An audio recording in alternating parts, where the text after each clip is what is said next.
I just hit live in here. That's funny. 3, 2, Meow. Bro, I'm counting.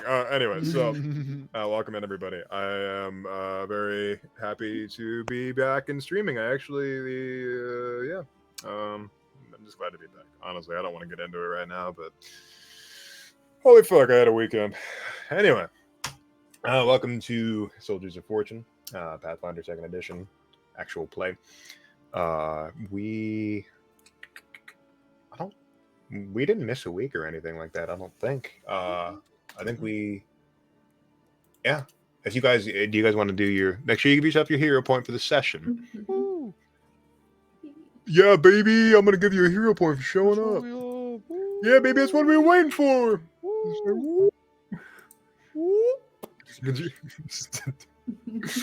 It's there. Making sure chat appears because I haven't been on this computer in a while. I haven't used OBS in a while. Okay. I also need to add people and let them know that I'm live because I'm kind of rusty right now. Okay. Okay. Do we want to go? Who wants to start with the recap? You'll get an extra hero point. I promise. I'll go. Okay. I can get mine out of the way. Kira had a duel to attend to, and that she did alongside with Derek's character, whose name I'm blanking on, Flamel, who came as my witness. I went to go see the rude little rich man who challenged me, and he was there in all his typical frills, being pompous as usual. And, we exchanged our pleasantries. He tried to throw a few quips my way, but I think that I had the last laugh, especially after shooting him multiple times, because unlike in Kira's vision, or Kai's vision, where she just got him straight through the temples, he took a little bit to put down. And, I think that's about all I did solo. After that, I met up with Renato, who had been in the crowd and saw what went down. You got his name right. I love that. Thank fuck. Well, I also have the characters pulled up for reference, so That's fair. I'm cheating a bit. No, you're not cheating. Yeah, notes are not cheating. And then we all met up with the rest of the party. Right on. Yeah, that's a great recap of the incredible violence you unleashed upon this guy. All right, give yourself a hero point. Thank you. Who would like to regale me with what happened for them in the previous session? I made the bartender a new leg, and he agreed to let me use his basement as an alchemy shop in town. Correct. And then I set a tree on fire. Not in that order. As soon as you said that, Alec resubs, so you just said, I set a tree on fire, just like this like victorious stuff. Thank you for the resub, boss. 14 months. Wow. Thank you, man. I appreciate you sticking with me. I'm looking forward to getting back to Call of Cthulhu, not this week, but the 25th, because I got to work and I don't want to mess up schedules. So thank you, Alec. I appreciate you. But yeah, that's 17 months. Oh, god damn. It's awesome. Thanks, man. I appreciate you. Holy shit, 17 months. 17 months. Love you too, man. That's fucking almost Where does 2. the time go? It's almost 2 years. Fuck if I know. Shit, I have no idea. Have we really been working together 2 years? It's like a year and a half. 17 months? 17, 18 months, yeah. Yeah, because it was only about like 2 to 3 months after me and Derek started streaming together on Covet, right? Like I was on Covet for like maybe 2 to 3 months. Well, yeah, because we did We're doing a little. We did Iron Mimetic Mori in like November or was it October when we started that? Yeah, I We knew that started it. Memori was before I even like knew most of you guys. So Yeah, it was in like I want to say August or September, because it was Yeah. right when Yeah, I got affiliated. Nick and I joined in June. So yeah. Yeah, Yeah, I actually something like joined that. Twitter in June of 2021, I want to say. So yeah. Something like Shit. that. Yeah, so Jesus fucking Christ. All I know is that since I've started, my life has not stopped. And it's just been like tunnel vision. Seriously, yeah. Speaking of tunnel Students asked vision, me today, how do you do that? And I was like, it's literally my whole life. it's my existence, bro. Speaking of tunnel vision, I got a little number I gotta find here. I think I know what it is, and I also... Ooh, I heard some gift subs. Hold on just a Oh, sec. I'm gonna take a yeah. look. Oh no, I can't. Logan. Oh, hey, buddy. How you doing? Wait, hold on. Did you say something smart ass? Let me see. He did. Let's see. What did you say? I can't stop twerking. Thank you for the gift sub, man. I appreciate you. Much love. I hope you're doing good. Logan's an old friend of mine, as I always say. No, I've known him since what, the second grade, Logan? Or was it the first? I don't remember. I just remember we were drawing like Sonic the Hedgehog pictures of each other in class. We always got yelled at because we were always drawing in class instead of doing the work.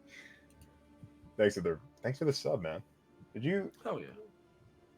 Guys, Oh yeah, 17 months. Wow. I think Nick Second grade. deserves a hype train after the Oh, We had. got him to level 1. I was the last one. We're in no, it. thank you.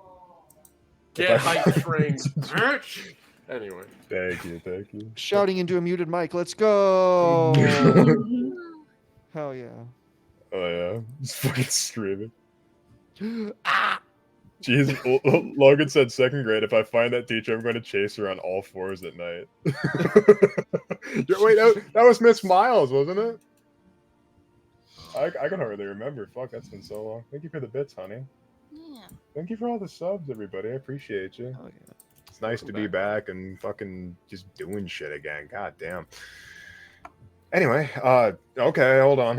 There's another one. Thank you for the resub, Natalie. I appreciate you. Yeah. Thank you. 9 months. Hell yeah, Not too bad. that's awesome. I think that was when we started Cthulhu. I think it was I think actually. so, Yeah. yeah. Jesus. Yeah. Mhm. God damn, it's been that long. I've ran so many shows on this channel and just like blows by. Mhm. Well, time flies when you're having fun. Can't wait till I'm 40 next week. But yeah, so Flamel helped Ernfried Copeland get a new leg and took his basement and started doing dubious little experiments in the basement and burned a tree. We'll get to that. Go ahead and give yourself a hero point. Yeah. Thank you again, everybody. I really appreciate you. And it's nice to be back. It's a nice little welcome home. Who wants to go next? Got 2 left. Draw straws or something. I'll go ahead. I'll go. Thank you. My brain is so fucking full of air. There's nothing in it. Please help me. So Evelyn got in touch with her mob contact, Edger, the Harushkin or Hobgoblin, and Hobgoblin. he hooked her up with a location that is pretty shitty, but we also don't have to pay for it. So Squatters' rights, man. I'm just saying. take what you can get, and it is a defunct automotive assembly factory where they were somewhat like the just shortly after the invention of the train.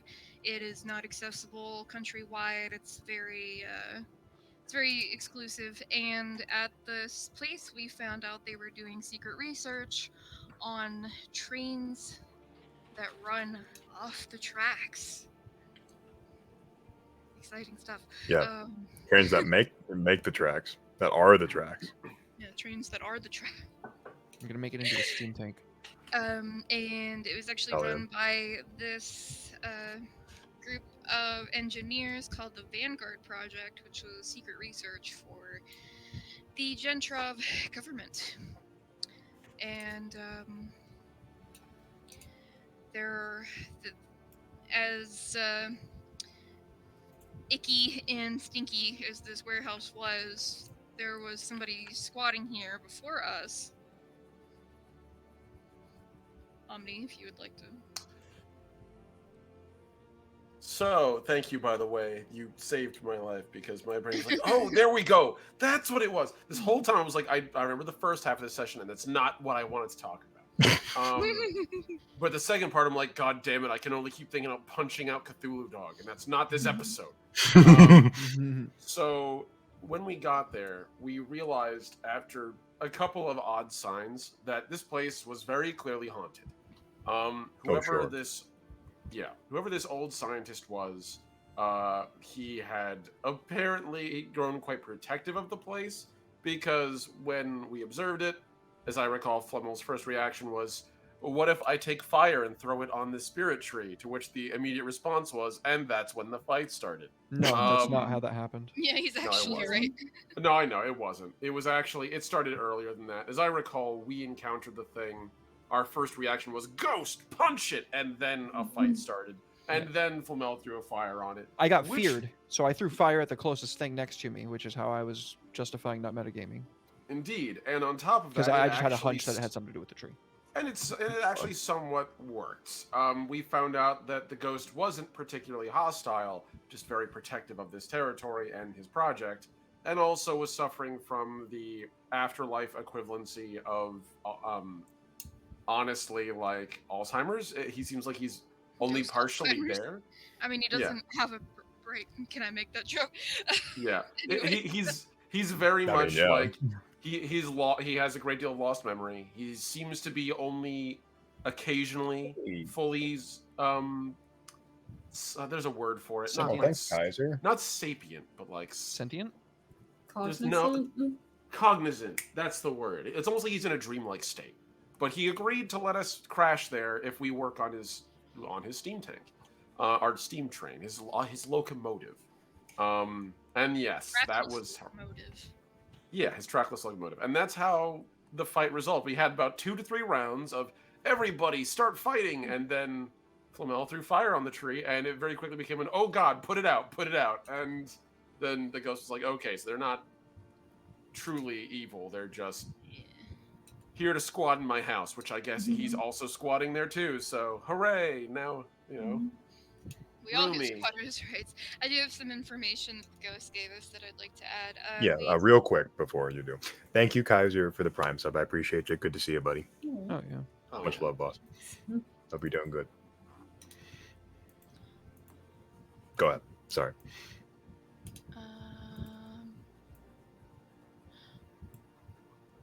Sorry, I was just reading a note that I made earlier, and it just says, word that you'll hear at some point, it just says, big gremlin. These are my notes, by the way. Just that's like the Matt Mercer sexy goblin tweet. Yeah, that. Matt. Sexy goblin question mark. Sorry, I had to find my train of thought. No pun intended. Pun absolutely intended. Okay, well, let's get this session in locomotion. I had information I wanted to add. Well, let's get back on the right track. Shut up. Shut up.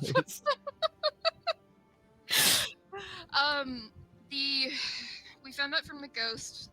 We knew beforehand, or did we? I don't remember if we found this out from the ghost or we knew beforehand. But the warehouse, the assembly factory was vacated because the Gentrov government was like, it was basically like, y'all can't operate outside the country anymore now that the war is going on, and we found out it was because of the secret research that they were doing there. And when that happened, a particular team of people came to inform the engineers that they were no longer allowed to research here. And our ghost friend, shit. his name in the chat? Or did we even learn his name? See, I made his name. So you were going through all these files, recall, and he was just like, I think it was that yeah. one. Yeah, it was something something really weird. And I Excuse didn't know how to me, don't be spell it, offensive so to our German audience, Mhm. okay? It's a. I was about to say the name. I'm not gonna say it. Could you please put it in the chat? Because I didn't write it down because I had no idea how to spell it and forgot to ask you to. Oh, boo. Okay, I guess I'll put it in chat. Thank you. His name is Humprecht Pabst. Pabst. Pabst. Does he have blue ribbon? Thank you. We're making eye When- contact right now. So just like when these people came to tell him to vacate, he wouldn't go. And these people, he referred to them as the Green and Blacks, which is a colloquial term for an organization called the God Hands, which are private operatives for the Crown. Yeah, they're like the Crown's Gestapo, essentially. Yeah. And he didn't want to go, so they executed him. Indeed. That's rough, buddy. Oof. Sorry, pal. Having a bad day. But yeah, chat, I illustrate stuff for the sessions, by the way. So if you wanted to look at the old man, that's a study I did, and then I put filters on it, and it looks like a ghost. I don't know. Like, do I need to credit the artists that I did a study of if they've been dead for over 100 years? No, not if you cool. drew them. It's John Singer Sargent, by the way. Everybody, Natisha knows that I'm fucking obsessed with John Singer Sargent. I've talked to her at length about that, and Lise knows I am too. Same thing with Linedecker, which you'll see more of this session. So stick around. We all know. Thank you, Natisha. Thank you. Anyway, anything else anybody would like to add before we get into the meat of it? You never did. Did you ever show anybody the handout that you made or the art that you did for Mr. Humprecht? Yeah. Did I not You show showed you us guys last just now? session. Yep. I didn't see anything. I clicked show players. I don't see here we go. anything. Yeah, there we go. Ooh. Spooky ghost. Ooh. I've come for your pickle. Oh no. Well, you don't like SpongeBob? Anyway, so that's Humprecht Pabst. So he's not a skeleton fed. Anyway, so I'm sorry. Am I the only one hearing chicken noises? what the fuck are you talking about? The scratching noise. It's I'm drawing. Let me mute my. Oh, I literally in my head, my brain corrected it to like a sound, like a. Oh, I thought you meant scratching. Sirenscape like a or chicken something. Scratching. I No, think but they I- put the wrong person in psych. maybe. Yeah. That I'm may be just true. saying. Maybe I this. feel like maybe I should have tell you you're chickens not in the allowed to neighborhood. joke about it yet. What do you mean? It's my thing to his joke experience. about. Yeah, I can fucking joke about That's it all I want. I can joke all I want about it. Anyway, so let me make the chat a little bit bigger. There we go. Grippy sock time. Ooh, I don't. Yeah, grippy sock indeed. That is not what you think it is. I know. Derek's just like it's the socks with like the little plastic things on them so you don't fall. Anyway, They're the best socks. Save them anyway. I hate them. They make my feet itch. Anyway, so of course I got hobbit feet. They're not meant to have socks on them. So back into it. Where exactly did we leave off? Did you want to do a bit of a skip because you guys have sort of been like, okay, you've established that you're going to be here, and Humprecht's just like, okay, just like help me finish my research, or just don't disturb anything that I don't want you disturbing, and you guys can rebuild this place and do whatever you want with it. That's what you know. What I recall is that we did that, and then we just kind of like left off in the middle of the warehouse. Like, man, we got a lot of cleaning to do, and that was it. I have a question. Yes. Why did we get this place? Is it like headquarters or? Yeah, Avon was looking for a more permanent place to operate out of, and This is all her contact had to offer for her. is a dirty So- abandoned warehouse. pretty far outside the city. That has its Nobody- perks. Nobody will see us doing illegal things. I'm not doing anything illegal. I'm saving people. And also For making yourself. bombs. Bombs aren't illegal. Otherwise, I I wouldn't be feel able to make like- them. I was taught by the government. It's called Freemund for a reason. You can make bombs. See. Okay, let's be very careful here. We are on a live broadcast. Yes. Fantasy bombs. Fantasy You bombs. fucking maniacs. Lightning bombs and Magic. alchemist fire. This Oh is my a God. fantasy game. Frost files. Frostfile. Derek, Yeah, did you find the recipe for those bombs in your alchemist cookbook? Jesus Oh my Christ, God. Okay. Okay. Not It's a all pun banned books. It's a pun because he's an alchemist. I do Clearly, have a cookbook. and you are an Okay. alchemist. This is not what they meant when they said let him cook. So we're gonna move on with the session. So I'm assuming you guys are done role playing with the ghost. Let's move into like the sort of evening time of that session, because like that was in like the late morning, early afternoon. So role play session, group sticking together. You guys, what are you guys doing? Just give me a general idea of what we're doing, and we'll move forward from there. I need to go run my shop and probably like get business started so that I have an income. True. I did say I'd I'd help refurbish this place. Use some of those carpentry skills, make this place not a old Yep. rotting husk. Yeah, Get Home your- Depot get your apron commercial on, music. We're gonna be doing some house cleaning. Speaking of houses, I have my own house to check out. Yes, you have an entire house to yourself. It's a nice little like what are the not a chateau. What are those? Nice little. It's like a nice little townhouse. It's really comfortable. You know. It's a penthouse. Yeah, it's a penthouse in the highest tower in Freemund. Shut up. These aren't always on the top. No, I know. I'm just being a dick. No, it's a nice little townhouse. It's like a 2-story townhouse. It's got like, well, you'll find out. You're gonna go there. So, are you gonna let anybody know that you got a house out of this ordeal?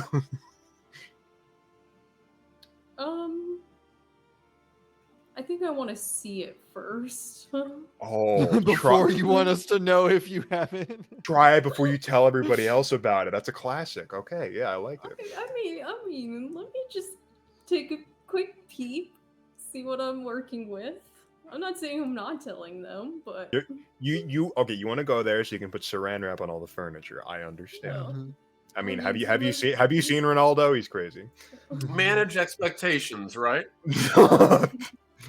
I have to put the good china away I'm and the hide safest silver. person to bring furniture around here.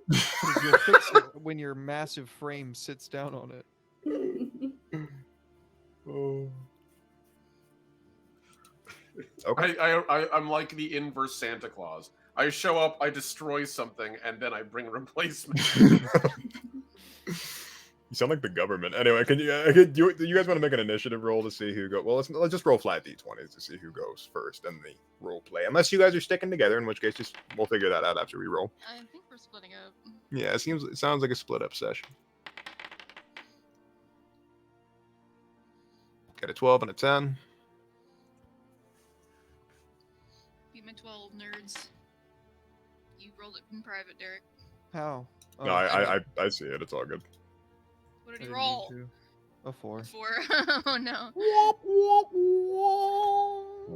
wah, wah. May your leave, Omni. Oh, you bust. Actually, you'd be doing stuff with me, so. Oh, there she blows. 14. Okay. There we go. There It's we go. old PC. You know, you guys gotta wait a moment for it to catch up. No, you're good. It's old tech, but it checks out. That's a reference to something I didn't get. So. Shut up. Thank you for that reference. Yes. Oh, Jesus! I haven't seen Wait, Star Wars in Did so long. you really not get that? No.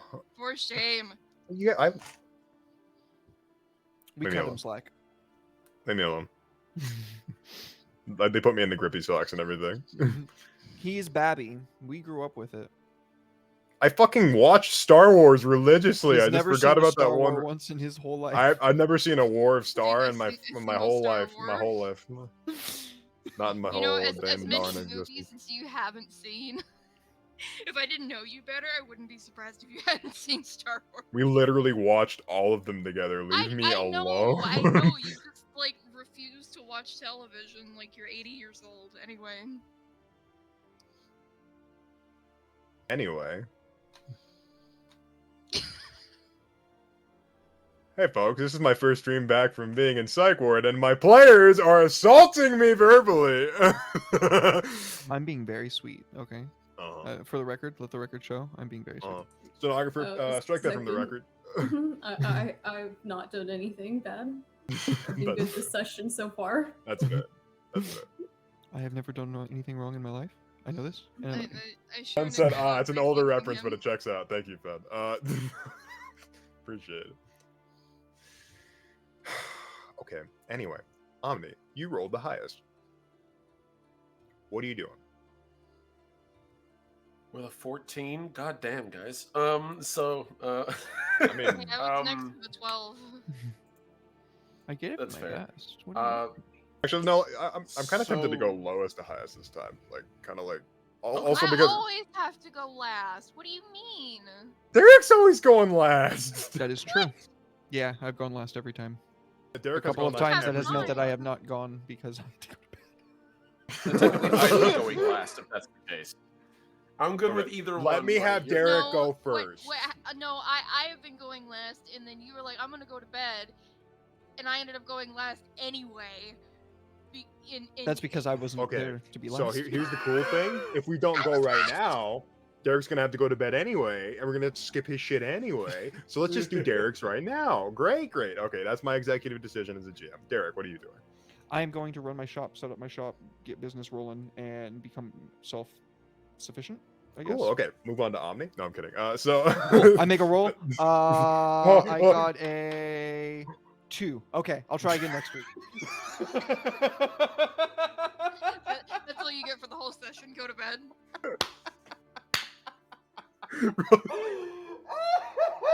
Ow! My head hurts. Ow! I laughed That's so so- hard I gave myself a headache. I've never done that before. That Is was this what so it's like to funny. get old? It's like, okay, make it a roll. 2. Okay, good. I'll try again next week. That's the life of playing a fucking Marshall in 5e. Like, just being like, I swing, I miss. Okay, I'll try again next turn.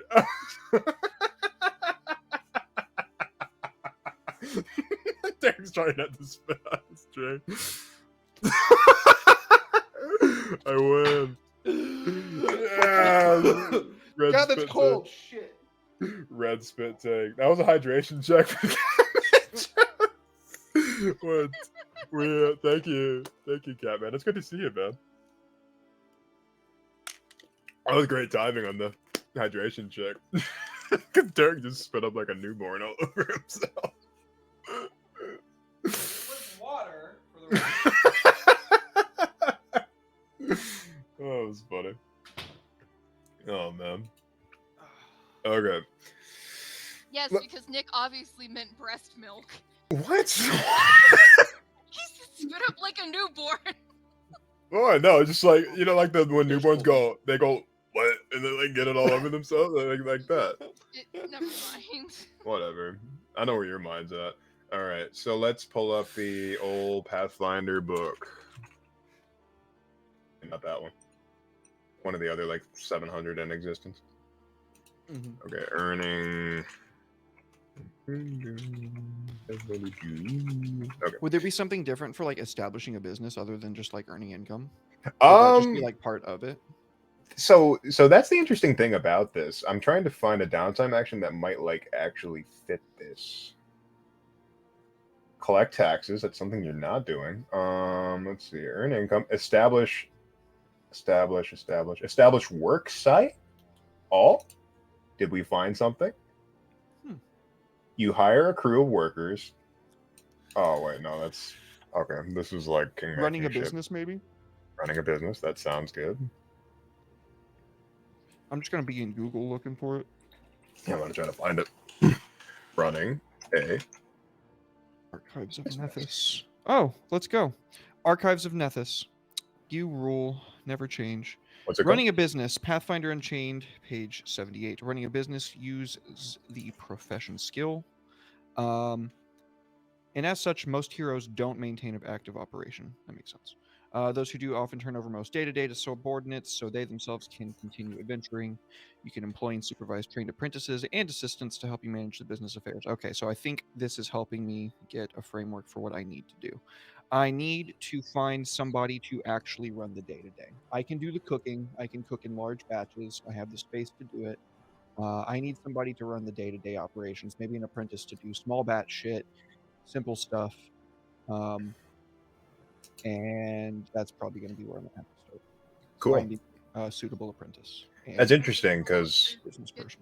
Get Adept Floy in here. Get him to Let's go! so running a business, the rules for this are actually from Pathfinder, like the original, like the first editions, but like we can just modify them to work for this. So let me see here. I mean, we can ignore the stuff that doesn't translate over to the rest of the way that Pathfinder 2e works. I was just thinking, like, what should I actually do to start? And this kind of answers that question. It's like, well, you're going to be out adventuring. Well, yeah, obviously I'm going to be out adventuring. So you're going to need somebody to run the day-to-day operations. Okay, well, now I know what I need to do. I need to get somebody to run the day-to-day operations. That's a good baseline. So would you want to make some sort of roll for me to like seek out somebody? Yes, I would love to do that. Yeah. Society makes sense to me. Society, sure. I don't think crafting works here because that's not crafting. I think society would be appropriate because that would mean like knowing the right people to look for and that sort of thing. Ooh, that's fucking cool. Okay, so you're looking for fellow alchemists, a younger junior that would be willing to learn and also knows at least is capable of business. You know. Okay, you rolled a 22, so you are going around. Your first stop is the Fusion Academy, just because that's where the most alchemists in the city were trained. The place was locked down, and your encounter with the man who got punched so hard he exploded, that he stole things from there. So you're just like, okay, there's probably still some people lingering around there, and you're right in thinking that.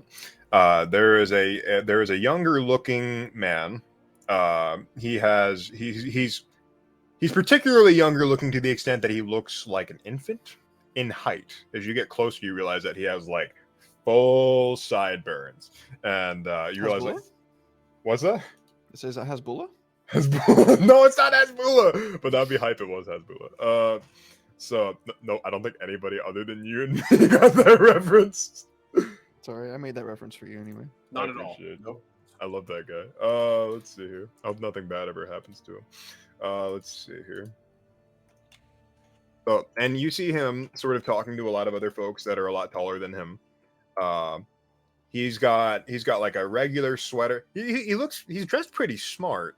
He's got like a sweater on. He's got a coat on over himself, and he's got a bunch of wares inside of his coat. It's a nice coat, and he's like stitched a bunch of things where he could sell things, and he's got a mat in front of him and a bunch of tinctures, baubles, and trinkets, and all sorts of. He's got the whole setup. You don't know how you missed this, but like maybe you just weren't around at the right time. It's let me roll I got an idea. Let me roll a d12 to see what time it is.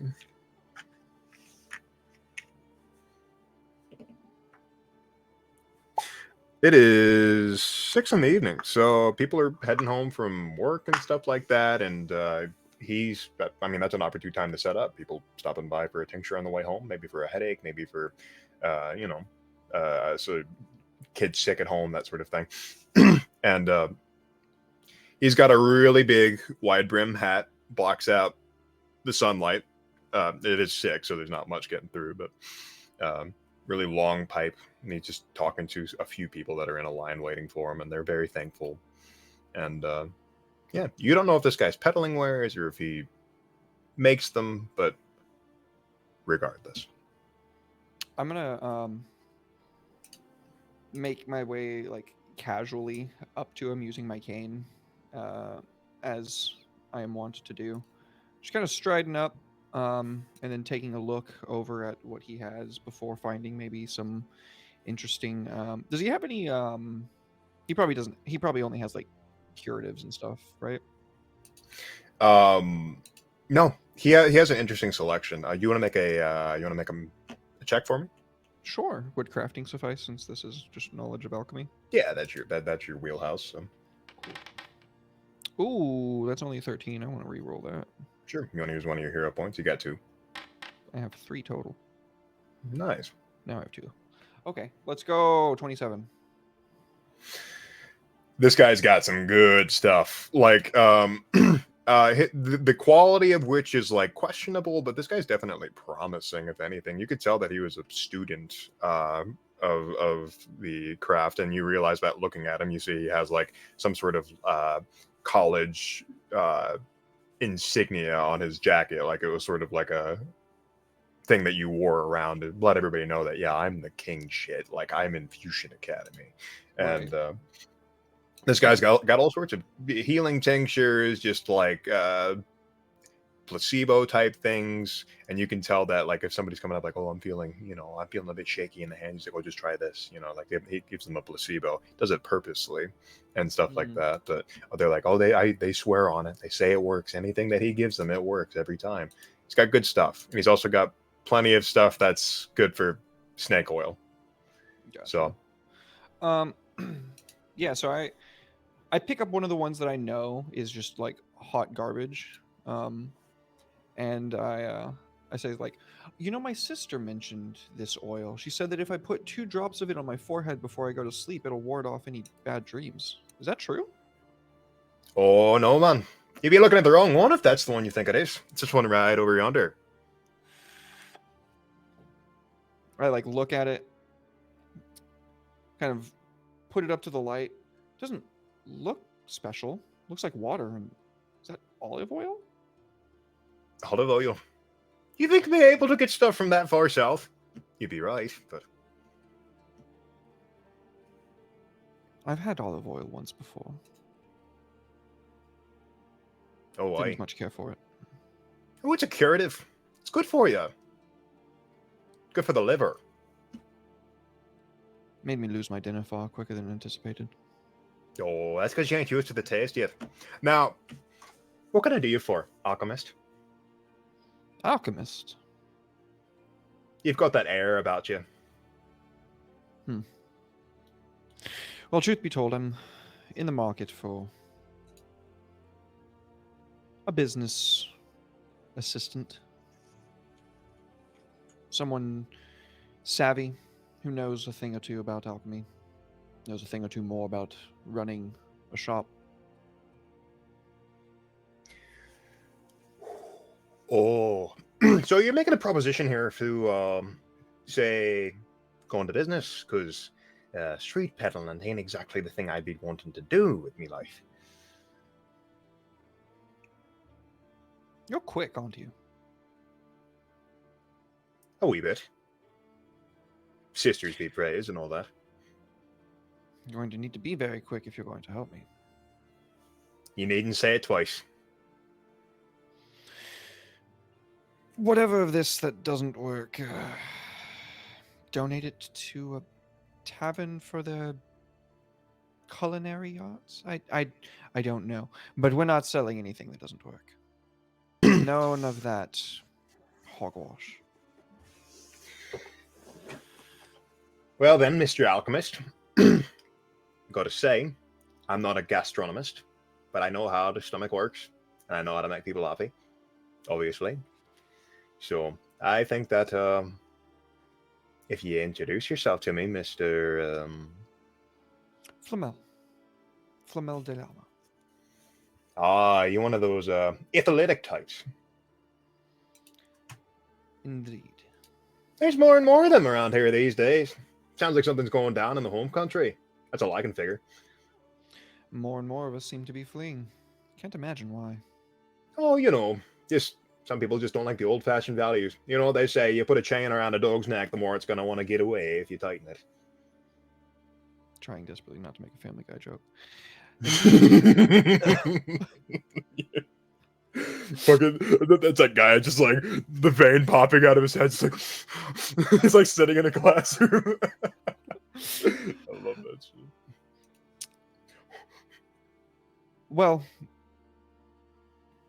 it's only a step up over peddling on the street. And the reason I brought up a tavern is because that's where we're headed. It's where we work beneath. But that is for now. One day we'll have our own shop. Maybe even a whole fleet of shops.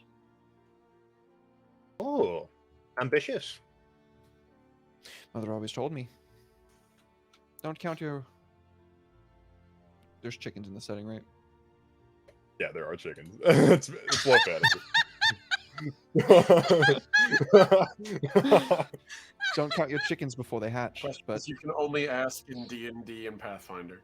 Yeah, I mean that's a fair question. To be fair, that's fair. Mother always told me, don't count your chickens before they hatch. But I'm not putting all my eggs in one basket.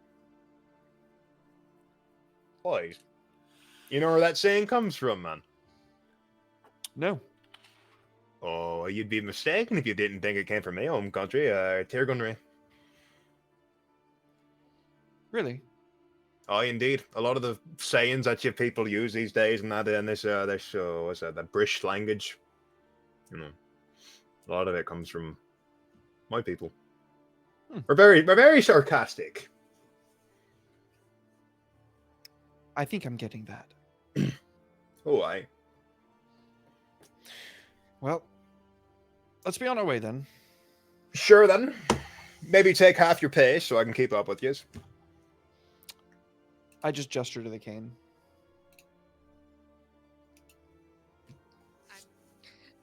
I don't want to interrupt too much. I was trying so hard not to make a joke about Derek starting a CVS, and then he just had to say the thing about the chicken.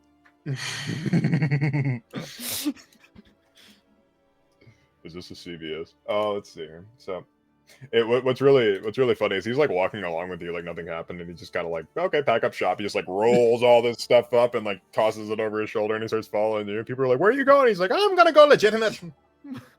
Bugger off then. Go find some other street peddler. Or you can... How reasonable are this clientele in this pod? Oh, you know, they're shysters and shank painters and all that. Yeah, find another street urchin person who sells things. Yeah. They'll be Just hard walking. of. He's just walking with. He hasn't introduced himself. He's just like, you know. Yeah, I've noticed that. Yeah, he just. I was just thinking about that. He just like takes his big hairy hands and rakes his fingers through his sideburns, and he's just like very pleased as a peach. I'm not gonna ask his name for a while. That's fine. Yeah, that's totally fine. He's not gonna tell you. He's just gonna be a little shit. All Oh right. god, I kind of want to go the whole campaign without ever knowing his name now. Like, he's my little buddy, and I check in on him like all the time, and he never told me his name, and I never asked. Hey man, how you doing? It's just like, oh, I'm good. It's like, oh, okay, see ya. I got pizza. It's the awkward roommate. It's like you never learned his name, and it's like way too late to ask. You know. Plausible deniability is what I was going to tell himself. Do you know this person? No. Never seen I him. don't I've actually. never seen him I've before never in met my that life. person before. Never seen this man in my life. Okay. I think that's actually a good point to cut off and come back to you. Okay. All right. I wrote down his name. If and when it ever comes up, I have it at your disposal. Let's go. I will blow the dust off of it when the time comes on session 39. When you're just like, I have to know what's your name. He's And he's like- like holding your hand as you're dying. Yeah, he's like, as he's like dying. Squib. It'll be Squeeb. Rest in peace, Squib. Anyway. Having his doggy death. Okay. Let's go over to the last Omnitech, your favorite robot American. Yeah. Perhaps better known as the guy that is muted. Yeah, there you I go. thought we were going. I know. I Omnibus thought we were Glass. going from lowest to highest. Doesn't that mean that it would be Natalie, then Elise, then me? Oh yeah. Thanks for reminding me of that rule that I Trying to made be up that I nice didn't about follow. this, because otherwise, then Elise really will be the last, and then I'll never hear the end of. I feel like beyond you and that. Elise So, are gonna no, I have want the Elise to go for me. same. I think you and Elise are gonna share downtime in that regard, though, so that's fine. That works out. Very likely. Yeah. Okay. So, Natalie, you are going to. Mikasa. Yeah, it is now yours. This old man has just relinquished it to you. He's just like, hey, well, here you go.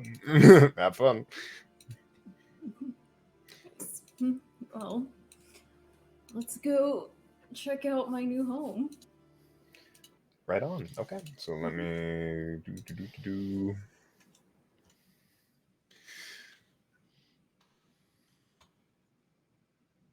Okay, so you're heading down the street. What time do you actually? I guess I can make a roll. What have you been doing that day? I mean, you literally killed somebody, and no, I guess that's one way to put it. You defeated somebody in a legal duel By killing them. by with a killing knife. them with and A gun. knife. No. Yeah.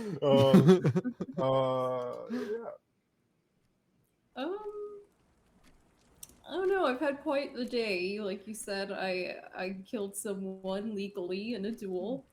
I saw a ghost, of which I don't think Kaya even realizes that it's a ghost. She doesn't really know what it is. She's just like, it's a very strange person.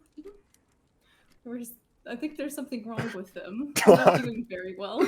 A very strange person it was indeed. They looked a little iffy, dare I say. There is an abandoned automobile shop out in the woods. If you go there at 3 a.m., you will The blue man find- will come to you and scream about his tree. I'm sorry, I know what makes you laugh, and I had to do it. I love chills so. But that was their biggest mistake. Wait, that was the That was their biggest mistake of their mistake. life. The biggest mistake they made was when they encountered the blue man. And they asked about his tree, and he screamed. Okay, so you are going to. I almost said the blue man's house. Goddamn. You're going to I mean, we your. can stop by there on the way. It's not what the blue man's house. Let's see here. God damn, what was the name? I wrote down this guy's name. I know it's here somewhere. Oh, old man. That's what I wrote it down as. Are you fucking kidding me? No. Okay, Calciblot. Yeah, you're going to Calciblot's home. Yes. And you don't know much about Calciblot. All you know is that he was a big writer in his day. He was a big philosopher and liked to. Sorry, I just saw something very. One of my friends just posted something in another chat. It was very disturbing. It took me back. It's Jar Jar Binks in a cup of soup. Anyway, so. Okay. Oh yeah, no. Anyway, it's been a crazy day. You're going to Calciblot's home. You don't really know much about Calciblot other than he's a seemingly eccentric old man that has an infatuation with stories and learning things and writing. And all you know is that was originally from Florestal, and now he's not. Well, he's no longer there. All I know is I need to learn how to forge his signature so I can change the name on the deed after he passes. I mean, if you'd ask him, he would. He gave you the key and all that. But let me see here. Let me turn on the thingy so folks in chat can see old Calciblot again. Showing off this piece. I don't know how many freaking times now. I'll show it to the players too, just to make sure they see it. Okay. That's old man Calciblot, right? Indeed. Oh. Federal, thank you for the follow. I didn't see the follow there. Appreciate you.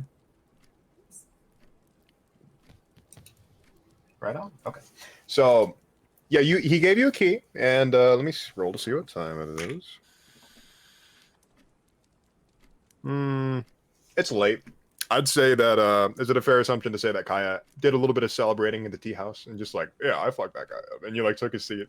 You were talking about taking his seat, like. Oh, yeah. I probably got there early, so that way when his friends arrived, I was already in his seat, just like, move along, move along.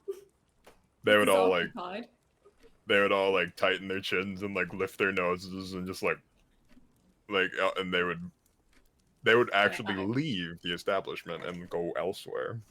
before they turn, I make sure they see me dab my lips with the same napkin or handkerchief that he probably had tucked into his jacket.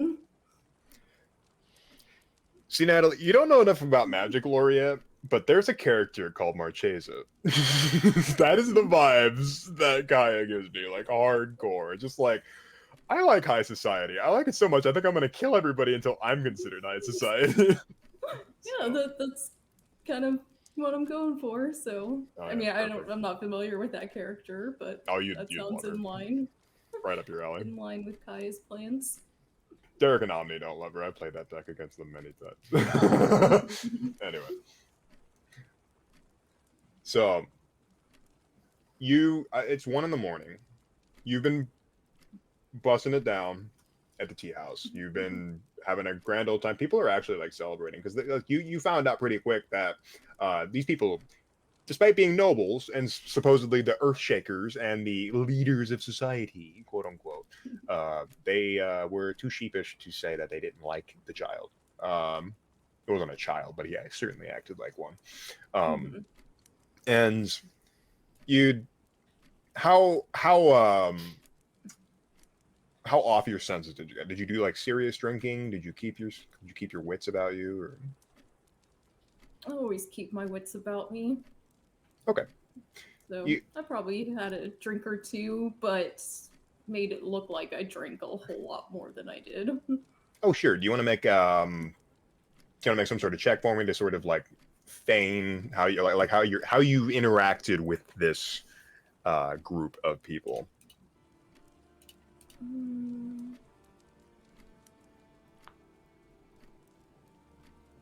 Maybe some type of performance check. Because I feel like that's basically what I'm doing.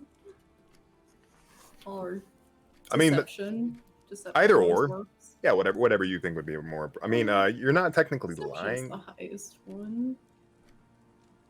I mean, I'm trying to trick them into thinking that I'm tossing back as many drinks as they all are. Meanwhile, I'm just tossing shots over my shoulder or making the equivalent of a rum and coke with just coke. Whatever their equivalent of that is. Oh yeah, there's soft drinks and stuff like that. They're not named properly. They're just like, carbonated beverage, like sort of stuff like that, or fermented beverage because they wouldn't have like proper carbonation. I've got some cranberry juice in a goblet that looks like wine or something like that.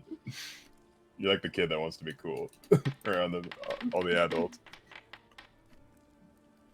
More like I want them to think I'm more relaxed than I am, so maybe they open up more to me because they think, oh, she's so drunk, she's gonna forget what I said. Okay. We're saying, I'm gonna say this as a lie. So you're sort of just like lying to the people that you've been interacting with, and we'll just count this as like a general check for the evening.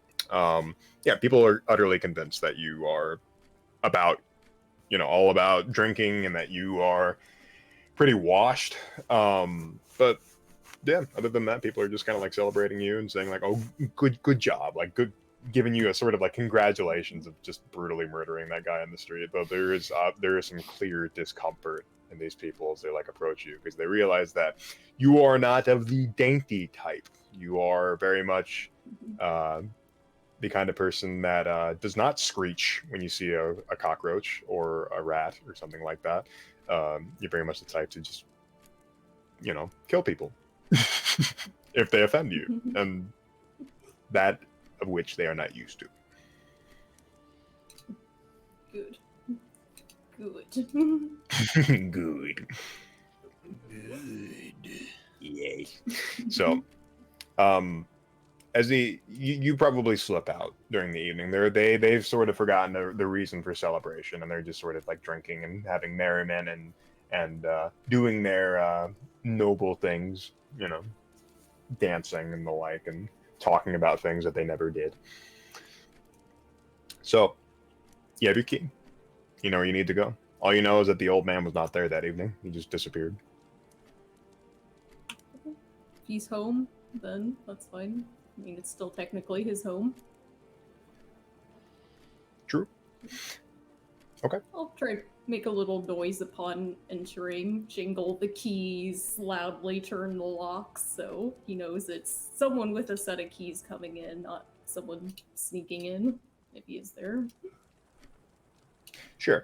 So, you walk up the steps. This is a very lovely home. It's probably it's old, so yeah, but it's a lovely home. It's got pillar work. It's got vines running up the side of the brickwork of the the actual walls of the building. It's got these nice windows that sort of like open outward, and you can tell it's a very romantic home. It's exactly what you would picture from a writer so as eccentric as he.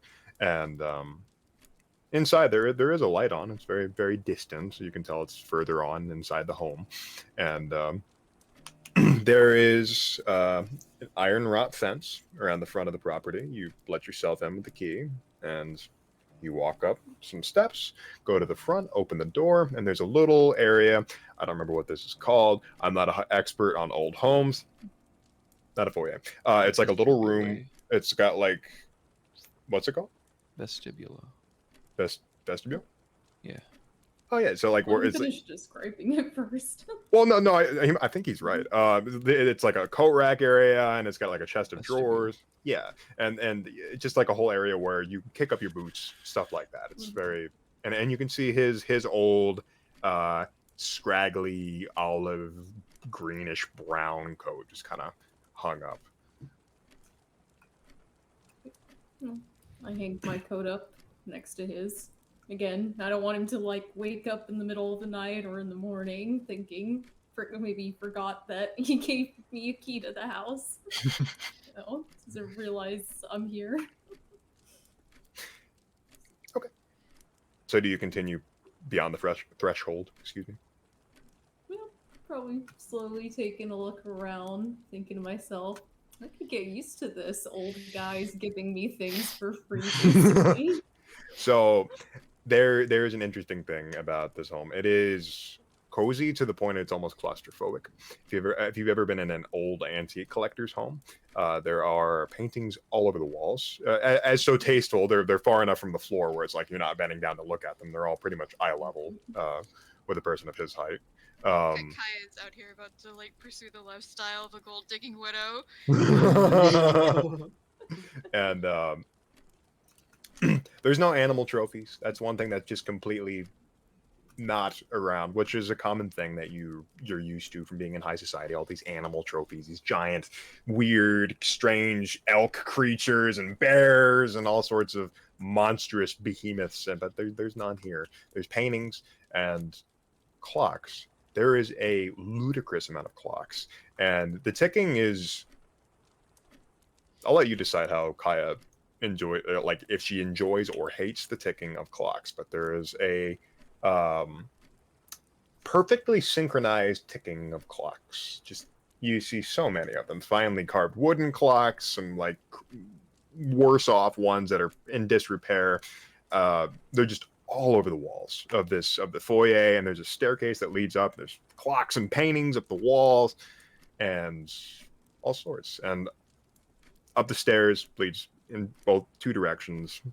There's a hallway beside the stairs that leads to a living area, a lounge, a parlor, whatever you want to call it, and then there's probably a kitchen, you figure. And the light is on in the kitchen. Well, I imagine there's honestly not a lot going on in Kaya's mind other than her current scheme or whatever she happens to be doing at the moment.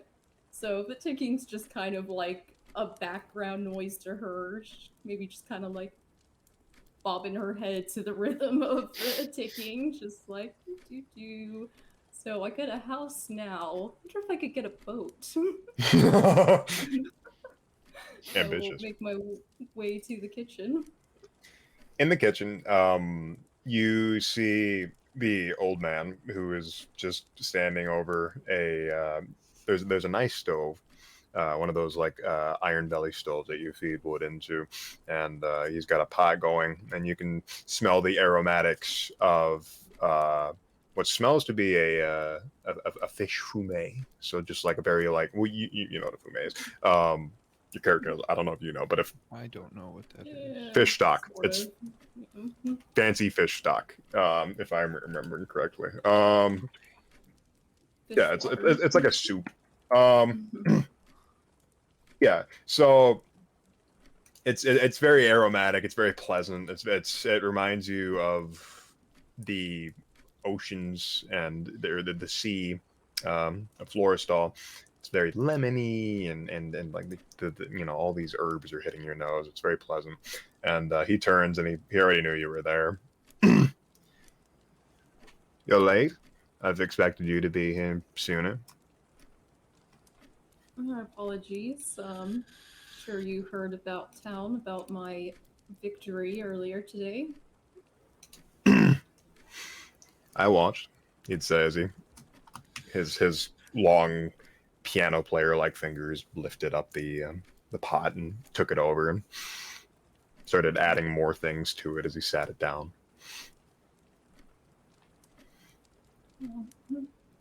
Sorry you had to see that. It was not the clean fight that I had anticipated, but things must be done that we don't always want to do. A small smile would curl up underneath his billows mustache. I think you wanted to do that. I very much know that you wanted to do that. You know me quite well already. You're right. I was once like you.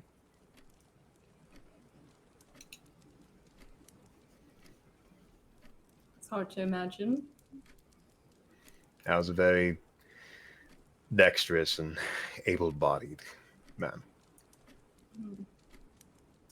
My future doesn't look very well. So tell me about your youth. Oh, worry not, Kaya. You shall not receive a hairline like mine or a beard. Or a lazy eye, I hope. One hopes. In Florestal, I was a master thief. Do tell. He'd smile and like he's like, oh yeah, I could tell that. I know your game. Go on. I've seen it hundreds of times. In my day, I knew some of the handmaidens of the queen. They were very, how do you say, ostentatious.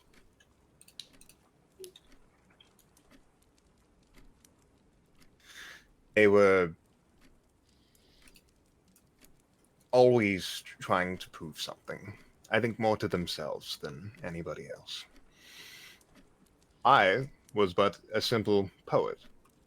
I wrote speeches and poetry, and thus the nobility took credit for my work quite often. There came a time where I saw myself to these women who were older. I got, how would you say, comfortable with them? You telling me that you used your boyish charms to get your way? He just sort of like cock an eyebrow, just like, oh yeah. like, in my day, I was quite the promiscuous young lad. You don't think that's what's going on here? Oh do no. you? I want to help you. I mean, with I would consider it, but I want to help you in your endeavors. I want to teach you what I know. I would consider Sort it, of. but I'm a little concerned you can't get it up anymore. You see, that's what I'm sending. I need a tincture. It's from this Flamel man. He can really...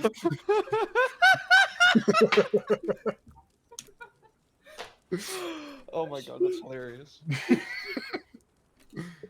Meanwhile, Flamel accidentally creating Viagra while trying to make heart medication. What are you doing, man? I don't know your name. Shut up. Full circle. Yeah. So Fun fact: that is how Viagra was invented. yeah, it was supposed to be. Yeah, it was supposed to be like that was the punchline. That's- that was that's the good. punchline. In my youth, as I said, I was much like you.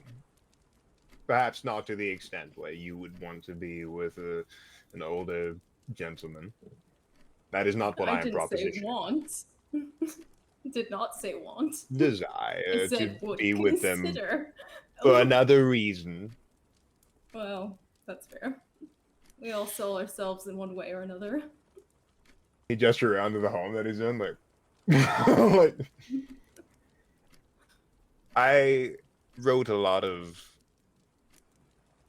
things in my day, but on the face of it, I was an artist. I was a writer. People looked to me for guidance. People looked to me to use my work and claim it. So in return, I stole their things and claimed that they were mine. It was a fair trade, really, but I didn't tell them of it. I think that you and I are going to do some wonderful things here in Freemund together.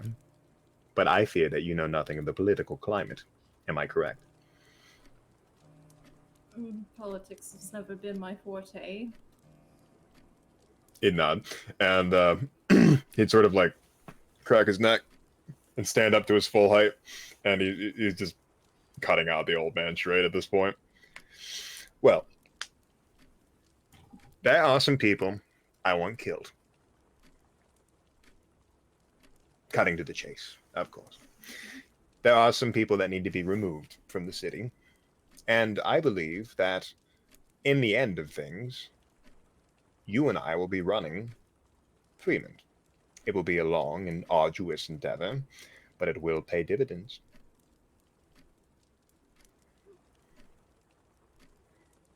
I'm amenable to this. I know what you want, We can Kai. work out the finer details as they arise. What do you think that is?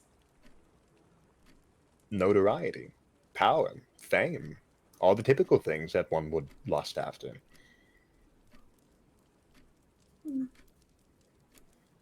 And the ability to rub it in the faces of those who previously rubbed it in mine. I plan on keeping the cycle going, but in a reverse kind of way. More power to you. But I'm going to teach you some things that perhaps you did not previously know. Come with me. The stock will wait. It can do fine with sitting.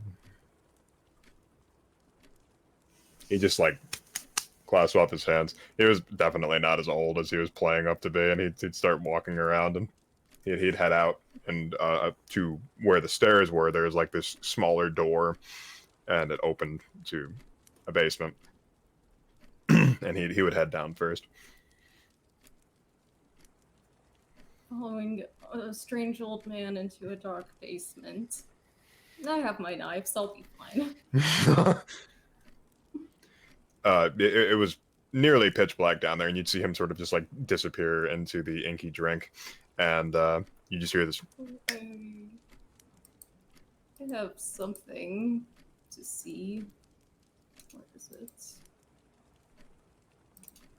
You might have like low light. Yeah, that's low light vision. So you can kind of make out his form in the darkness, but it's still like really dark. If you tried to attack him, you would not be able to, you know. No. And he would snap his fingers. Die at some point. You're planning your attack. I understand.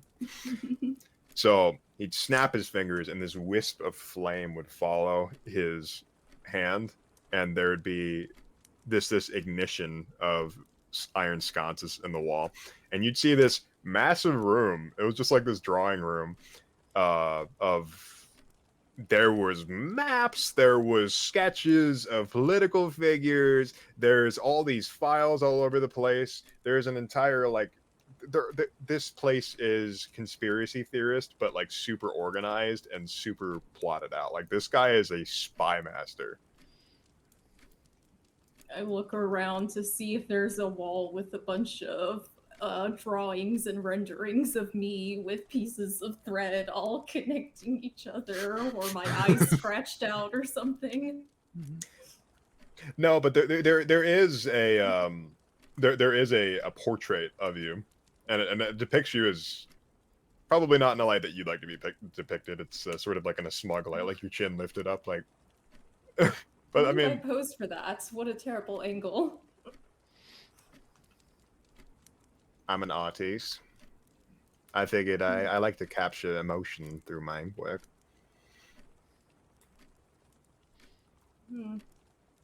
Must have caught me on a bad day. As you can see, I have much time on my hands with my advancing age. Have a seat, would you?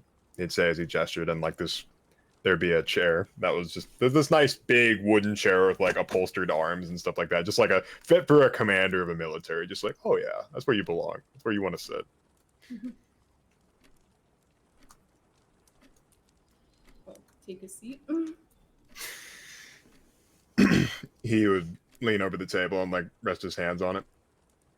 I have maps of every underground society in Freemund. I know where gangs operate. I know where the law does not dip their toes. I know where the entire city council refuses to do anything. Blind spots, or the blind, as we call them. Well, know anything about a old factory outside of town? Something with automobiles, trains. old factory. No, but I'll have an informant look into it. Please do. Of course. Thank you for bringing that to my attention. Regardless,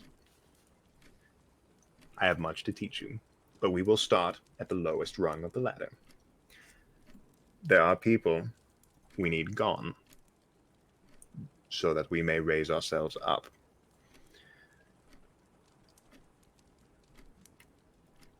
Is this something you are willing to do? I saw you kill out of sight. I was just waiting for you to tell me the names so I could get to it. Enthusiastic. I like it. From now on, you will stay, if you need me, in my attic. It is fully fitted for that of a thief. I have all sorts of things that I will make for you as you need, and I will acquire for you. But as of now, you are my apprentice. That's fine with me. This isn't legally binding, of course. Be sort of ironic in that way. And most legal contracts aren't completely legally binding. No.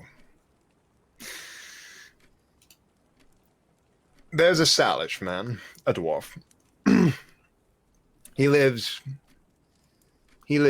on the west side of town. He is an up-and-coming extortionist in training. He believes himself to be bigger than he is. He's trying to compete with Pitch Bristle, of which I have contact with. Disrupting the status quo. Now, that's a dangerous thing. Disrupting the status quo with a plan and scaffolding to reinforce a fallen foundation, well, that's different. I agree. Well, give me the information, such as where I can find this dwarf, and I will see it done at my earliest convenience. Or if you have a planned date for it, I will do it at that time.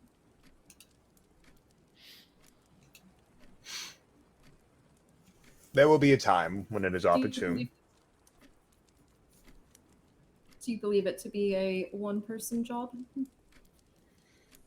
It may To your be. knowledge? Discretion is advised. That he will be protected. He in the Olish district. You see, Krieber is Olish by descent. And this up-and-comer, Headley, is Salish. Therefore, there is a natural feud between them. Do you know anything of the Salish or Olish people? Not particularly. There's a legend that long ago, before the storm, the dwarves split into two factions. This is far off of where we are in Ordia now. The Olish wish to stay within their home and hunker down, essentially build a vast underground city. The Salish wish to strike out, and in spite of apocalypse, they would seek fortune and build the empire. They thought each other fools, as they always do. The Olish, well, it was only a matter of time before their mountain was destroyed. It was ruined. The city was, well, there wasn't much left of it. So they set out on a holy pilgrimage. Of course, not much is left of the faith there. But the Salish, they use this opportunity to throw it in the faces of their ignorant cousins. To this day, they still bicker over the gods. If you believe in any of that. Why argue over gods when there are more substantial, permanent things to argue over?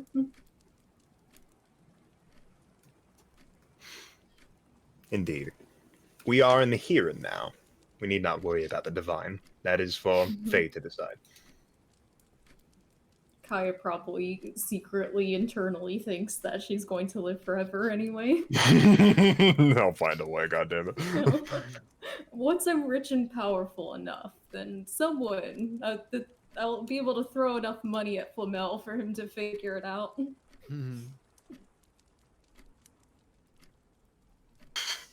If we live forever, just throws coins and fucking dollar bills at him. Shut up and take my money.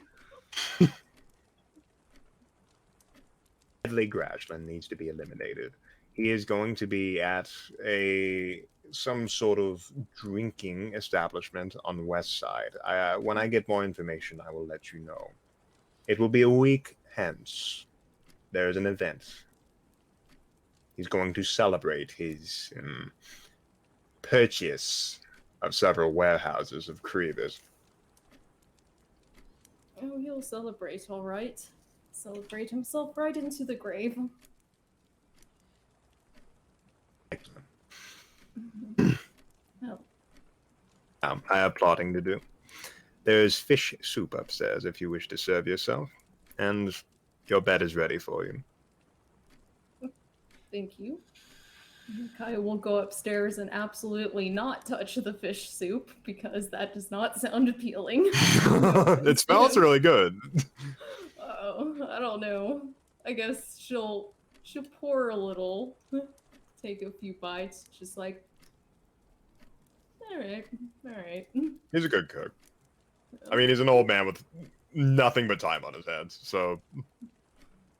Fish soup or stew, I don't know. It feels like it's either going to be really good or just really bad. No, it's really good. I mean, I was going to say, like, there's a difference between, like water with, like, a fishy taste and, you know, like what he's made, which is nice stuff, good stuff. But, yeah, that you have your orders. You're sort of anxiously awaiting them, and, I guess we can move over to what's our time looking at? We're at an hour and a half. Do you want to take a quick break before we cut over to Omni and Elise? Sure. I can grab a snack. Sure. Everybody good for that? Elise, you're muted. Elise will. Okay. Sorry, I didn't realize I was muted in the video. I was like, ah! You're fine. All right, folks. Stick around. We'll be back in about 5 to 10 minutes.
Hello, everybody. Welcome back.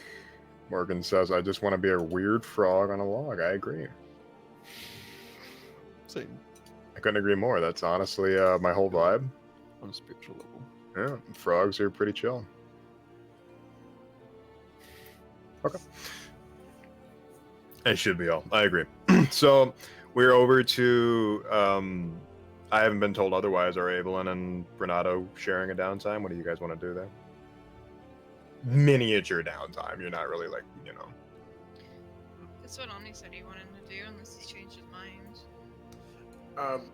I was gonna say, like, I don't mind either way. I figure, honestly, most of Renato's downtime is probably gonna be, I don't want to say boring, but like, he's gonna be chopping down wood and then using it to repair the building. So, cue multiple house raising scenes. Like, cue the scene from Tarzan where they're building the tree house, but hopefully with less panther death. That's basically going to be him this session as he starts putting himself to work. I don't even think he's going to go back to town. He's just going to start collecting lumber from the forest. You're literally a... Your character just... Can we get like a mood board put together of like the Home Depot soundtrack, like those old school like Command and Conquer, not Command and Conquer. What are those fucking?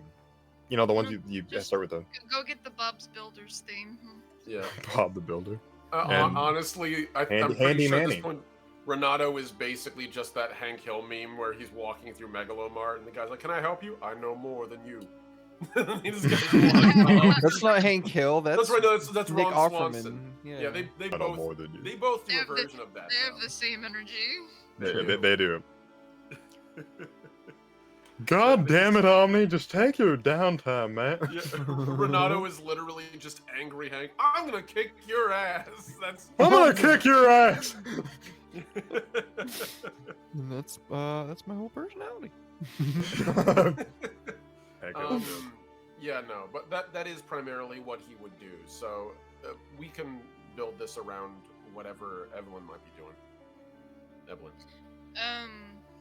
Do you keep saying Evelyn? I know it's Evelyn. It's because I keep wanting to autocorrect it in my head because I see the B and I know it's Ave. Evelyn. Yeah, I know. Ave. You see, Ave. there's I this know. old There's language a called B. Gaelic, I know. and it's very I don't hard. speak it. Yeah. It's a very difficult language. It's such a difficult language that even the native people To don't be speak it anymore. fair, you've called him Ronaldo. Like That is so fucking Yeah, true. no, all you you are fuckers are messing up my absolutely normal right. modern. Look, Okay, I'm you got doing me. it to I'm doing it to fuck around. Omni's just You know why? mispronouncing my name. It's because my OCD. I keep saying Evelyn right, and then my OCD goes, but there's a B there. Say it with the B, and I'm like, and I can't resist my lower brain. Honest Um, Abelin. Anyway, Evelyn. It could be around you. Say it with me. Ave. Evelyn. Lynn. Evelyn. No. There's no eh. It's Ave. Lynn. Evelyn. Evelyn. Abelin. Evelyn. We're learning something today. Gaelic isn't a language; it's a curse from the goddamn Babel. Yeah, I agree. Evelyn. My point I was getting at is Evelyn can be the one to set the tone for this downtime, but maybe I'll make Renato check out trees more. Anyway. I mean, be my guest. I'm serious though. I think that you should probably lead this downtime. No, tree my guest. We'll leave you to it. Oh my god. He's a madman. He's a madman. To be So- completely honest, Evelyn's not going to be doing anything very interesting either. She's going to voluntold Yurik that they're going to clean the warehouse.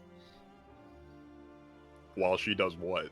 I said they are going to clean the warehouse. Oh, I thought you said that she voluntold Yurik to clean the warehouse, and I thought you made it sound like she was just gonna take off and go do something else. Like, She's No, gonna she's gotta go- sit down and supervise. yeah, Yeah, of she's course. gonna get a lawn chair and a Harold Palmer and watch him clean with his shirt Harold off. Palmer. What the hell is a Harold Palmer? Iced tea mixed with lemonade. That's an Arnold. Arnold Palmer. Palmer. Arnold Palmer. Sorry. I thought she was saying it to be setting specific. to yeah, be I honest was like- with you. Harold Me Palmer. too. Harold. Okay, you know what? There you You know go. what? That I'll write it down. All right. you know what I call I. I was giving you the I benefit of the doubt. No, I fucking. I know what it's called, and I called it the wrong thing, and I did that earlier today when I ordered food. I What called did it you a order? I called it a Harold Palmer. Oh no. I'm glad That's the fair. person that I ordered food from knew what I was talking about. That's so fun. I've had Sure, they people. must get a million of them. I've had sure. so many people do that stuff to me in drive-through. It's just so funny, and I just like, you know what? They definitely meant this. I understand. I'm hoping that they didn't hear. I'm hoping that they thought that I said Arnold because I was going through the drive-through, and it sounds similar. Anyway. Yeah. No, I only know that because there's like a million Arnold Palmer hospitals in Florida, so I can't go 5 feet without seeing the billboards. Somebody needs to stop diabetes. I'm sorry. God damn it. Anyway, so, wow. That really took me off guard. What? Because there's high sugar in Arnold Yeah. Palmer's. Yeah, Because it's sweet tea and lemonade. yeah. Thank you. My dad has diabetes. That is Yeah. mine. Okay, so we have dude building. You have dude building, and we have commander of other dudes making them clean building. Yurik's the only one that's able-bodied to clean the building right now, so you know, this mercenary that's just like this tough soldier man. Yeah, he's busy with the fucking dustpan. You know, he's wearing the Floristinian maid outfit. At least likes the thought of that too much. Don't tempt me. Well, okay. We can do a bit more of a skip if you guys are just gonna be cleaning and building shit. Like, I don't want to. I don't really want to role play with the dust bunnies. You could roleplay with the old man that's like making the dust bunnies. He just produced dust bunnies. I mean, you've seen the wisps coming off of his beard. Okay. That's hilarious. Are we gonna have to make him wear like one of those Beard deli nets? beard? Yeah, Yeah, the beard beard nets. helmet nets. Yeah. Yeah. Just, Hey, they told me if my sideburns got any longer, I'd have to wear one in my workplace. I was like, all right, I'll just trim them. yeah. Yeah. No.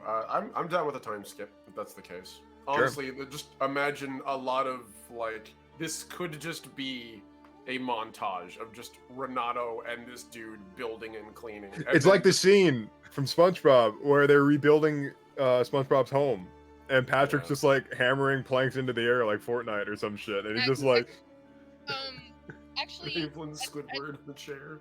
I think Evelyn would offer to do the wood cutting and let Renato do some repairing while Yurik is cleaning. Okay, that's fair. oh yeah, He'd Yurik's be fine doing with the Yurik's doing the shit part of the job.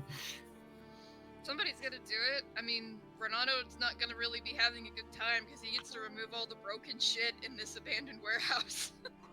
I feel like Renato is the kind of person that very much relishes demolition. Like, he's the kind of guy that, like, oh, a wall needs to come down. And some people be like, let's get the sledge. And Renato's like, and then smashes through it a couple times, and then it comes down.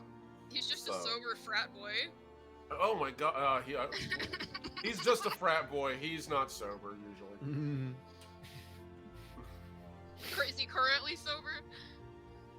For this, yeah, I guess, for the moment. Yeah. Yeah, that was the point that I No was making. alcohol within a couple of hours of walk. So yeah, we can skip forward, Red. Sorry. No, you're fine. Let's see. So cleaning this place is gonna be a bit of a chore. It's not that abandoned to where it's gonna take forever. You know what you need to do. You need to just take down paneling, and it was assembled in such a way where it's easy to take down paneling and replace them.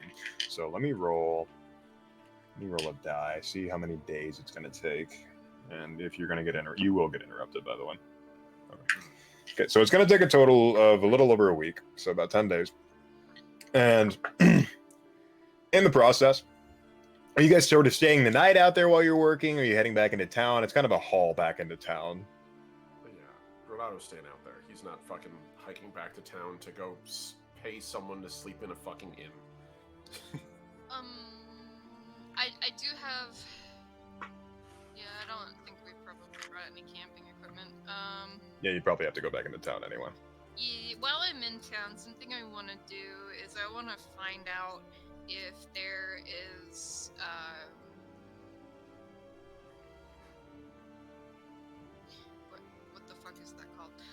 If there is like a milling site for processing wood anywhere Oh, around a Freemund, lumber mill? yeah, a lumber milling site. Yeah, I mean, there are some on like the outskirts of town. There would have, you know, like just because of the housing crisis going on there. It's, you know, having to throw up shacks in a haste. Okay, in the morning, what I want to do then is I'd like to go out there and talk shop with the people running the place on if we bring in our own lumber, would they give us like a reduced price for processing some wood? I mean, yeah, it's like they'll, you know, they'll give you a discount and all that. I don't know how much it costs to process lumber. You know what? I have the most niche thing. Is this one of your special interests, like ancient lumber mills? No, it's fuck off. Fuck you, ableist piece of shit. What? What? I literally have the same things that you do. That's the joke. No, so Evelyn's, what the fuck is the name of this thing? My archetype is lumberjack, so I get to roll milling lore. What? What? Yes. Only in Pathfinder is there a skill called milling lore. What the fuck? I also Pathfinder's have, the best game. This is a I also game. have forest lore, which is much more relevant to things that are going on. But yeah, milling lore. And thieves get something called burg lore. Bird lore. Nobody? Okay. That's- No, That- I that- laughed, but I was you- muted. Thank you. And it caused me pain. It was funny. Anyway, so Jesus fuck milling lore. What in the goddamn? A fast one has They been have pulled a upon. very me. extensive catalog of backgrounds, my dude. Honestly, at this point, It's my archetype, not my background, actually. Oh, it's okay. fair. It's fair. Regardless, the fact that it's really funny. Okay, I love that. Can I tell you guys how much I love Pathfinder? Because you would never see anything like this in a Dungeons and Dragons game. I'm just saying. So, I get the feeling I'm never going to use this skill for the rest of the campaign. well, with your roll of 15 and milling lore, and it's technically a part of your lead that you're pursuing. Yeah. I hate this. This is the nichest shit I've ever seen, and I'm on board for This it. is so good. This is so good. Is this why you people like stuff like what's that shit called? What's that game that Derek's always playing that he has like 7,000 hours in? Rimworld. RimWorld, yeah. Is this why you like RimWorld? Like because of stuff like this, just like weird little tiny things. Yep. Yeah, okay. Yeah, I it sounds I get the fun as appeal. hell, It's that kind funny. of It's shit. funny. Okay. Yeah. Anyway, I'm so like gobsmacked by that whole situation that I'm starting to process how I want to handle this.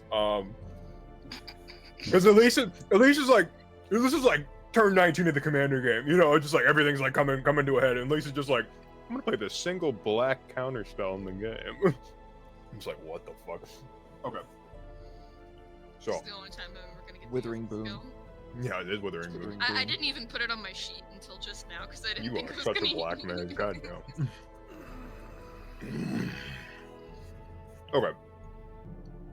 Milling lore.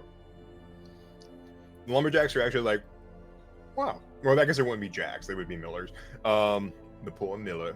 They work with the lumberjacks that are felling the trees around. Yeah. It's to the point in the Industrial Revolution of the world where things are being separated from one another. So, like, the lumberjack does the lumberjack, the person who hauls the stuff does the hauling, the person who mills the stuff does the milling. They send it off to another place to make boards out of it, stuff like that. There's that whole chain of processes that was very common with the rise of industrial society. So these millers would actually be very happy to hear that, like, wow, we didn't expect this strange woman with a, I'm assuming that Renato is with her at the time. Does he want to? Also, I figured he would have to, because until you acquire wood, I can't repair shit.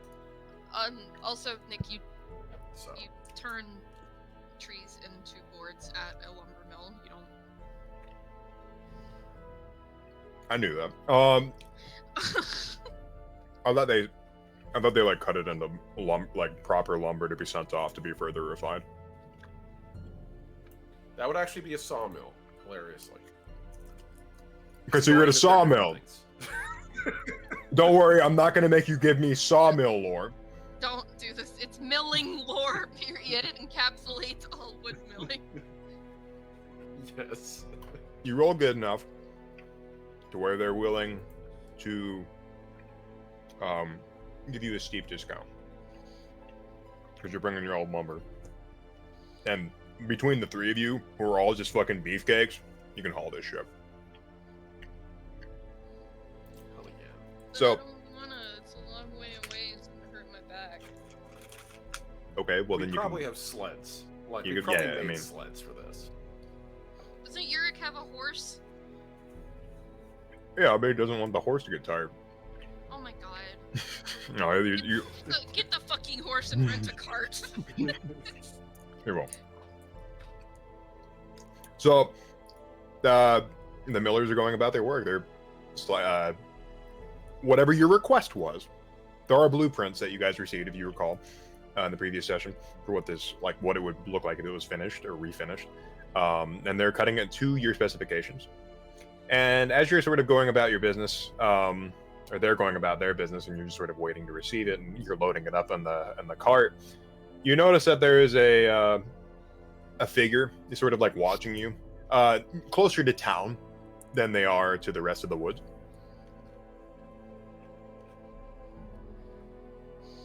Can I make a perception check to try to figure out, just get a good look at them? Yes, Yeah. absolutely.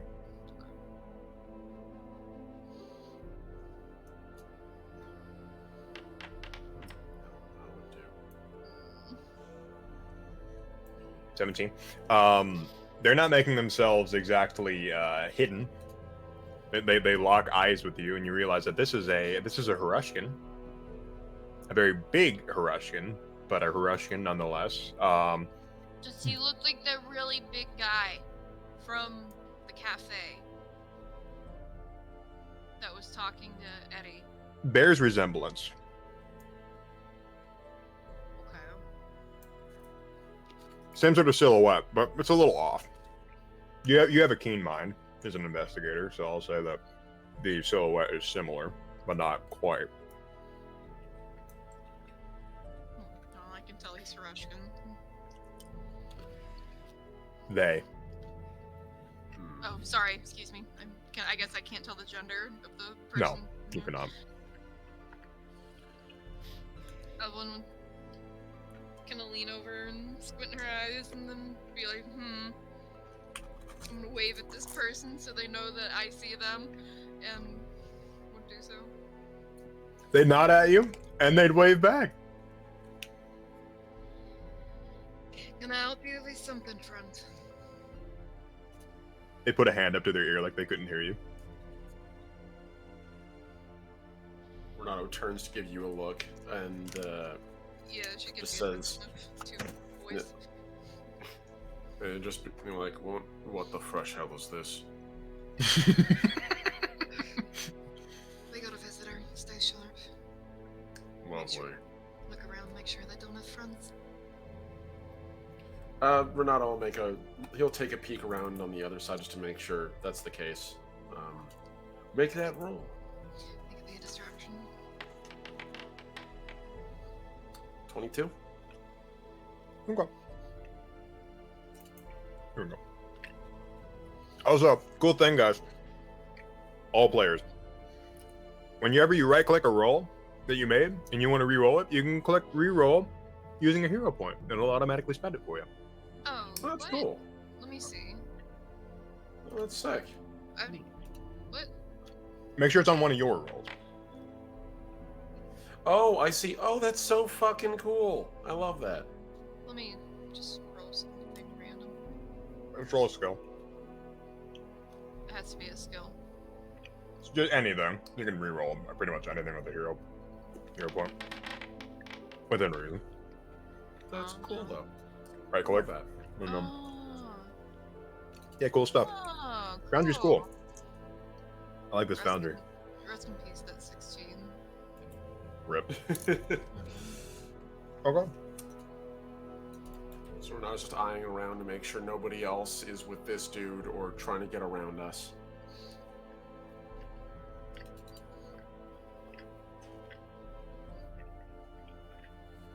Nick constantly yelling at me about not eating in the microphone while he eats in the microphone. She shouldn't have gotten me Skittles. That's fair. You know that's my weakness. Tough shit, I guess. Oh no, now she's saying it.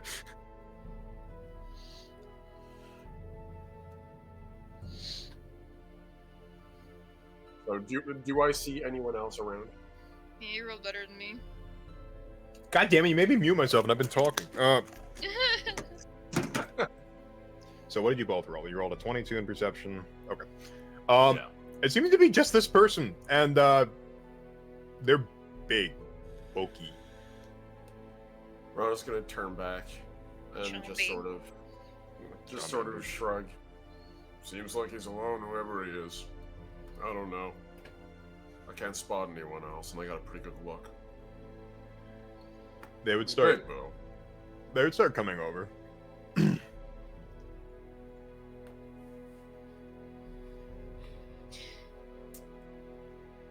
I'm just gonna give them a nod and approach this person. Like, don't let them kill me. I'm right behind you. You realize what you're looking at is a female, as they get closer, and they are hulking huge. They are like broad. They are built like, whew.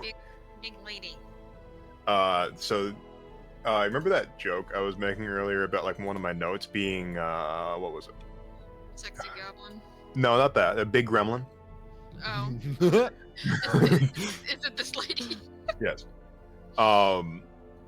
This is so there are Harushkins. Harushkins are of average height. They can be a little bit taller, a little bit shorter than average as humans.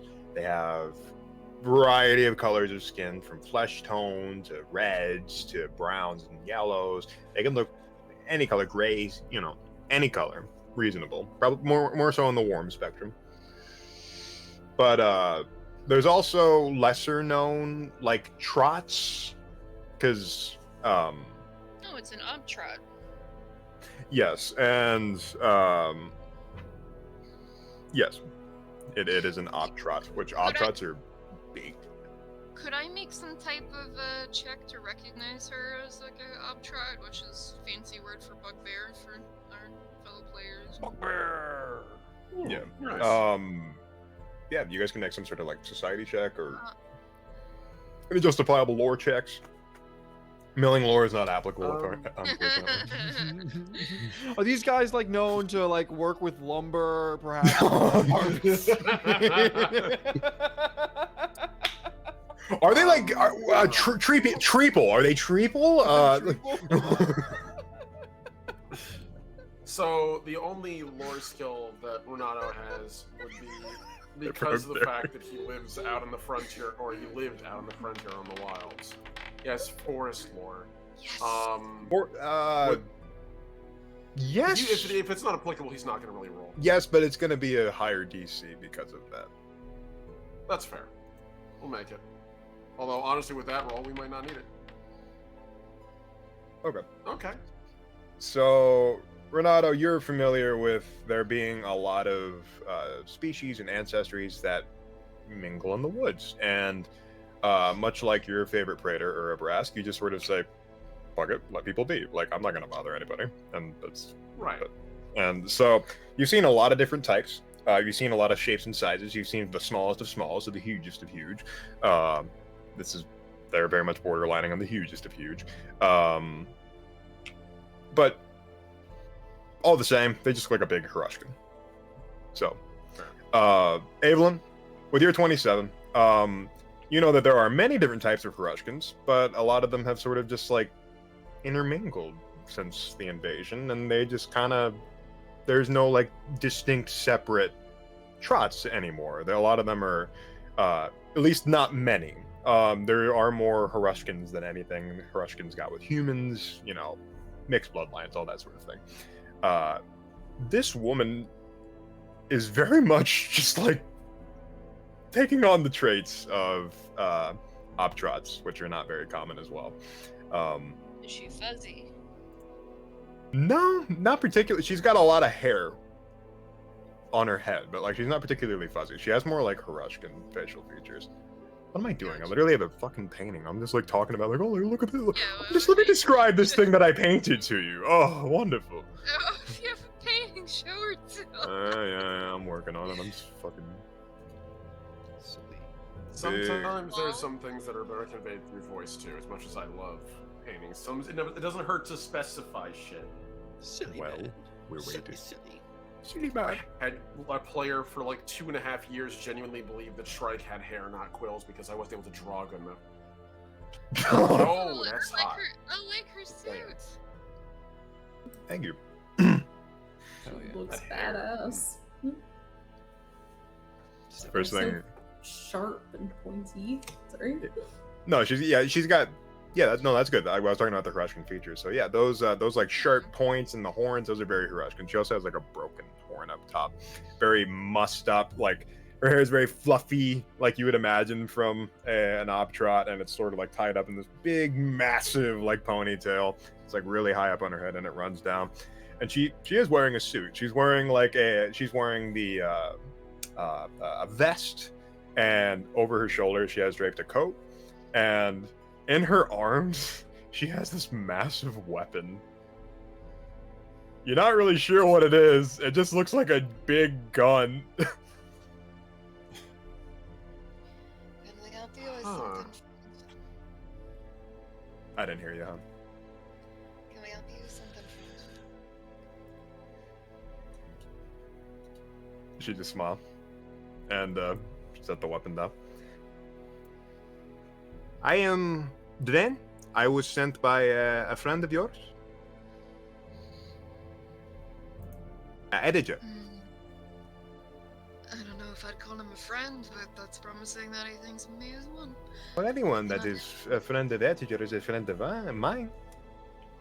She had this very like gentle and kind voice for her like prodigious size, and she'd like pop her knuckles and you hear. What can I do you for? I am Dren. You are both of you. I'm Evelyn. Renato. It is good to meet you. Etty has sent me to help you in building up the place. Yes? Huh. Alright. You dress pretty fancy for manual labor, but we'll take any help we can get. Well, they don't make sundresses in my size. She's near 8 foot. Oh Jesus. Okay. Yeah, Oh. that's She Minotaur big. Trollkin. So Yeah, really long arms and like this weapon that she's wielding. Do you guys have like warfare or anything like that? Nah.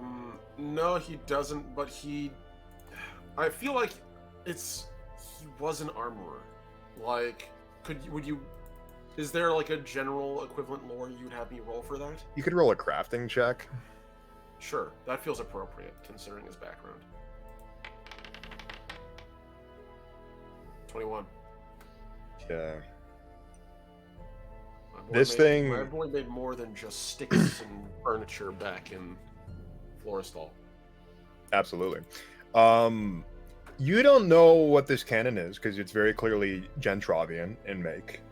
You very much kept to yourself, mostly fashioned rifles and things for marksmen. This thing is a cannon.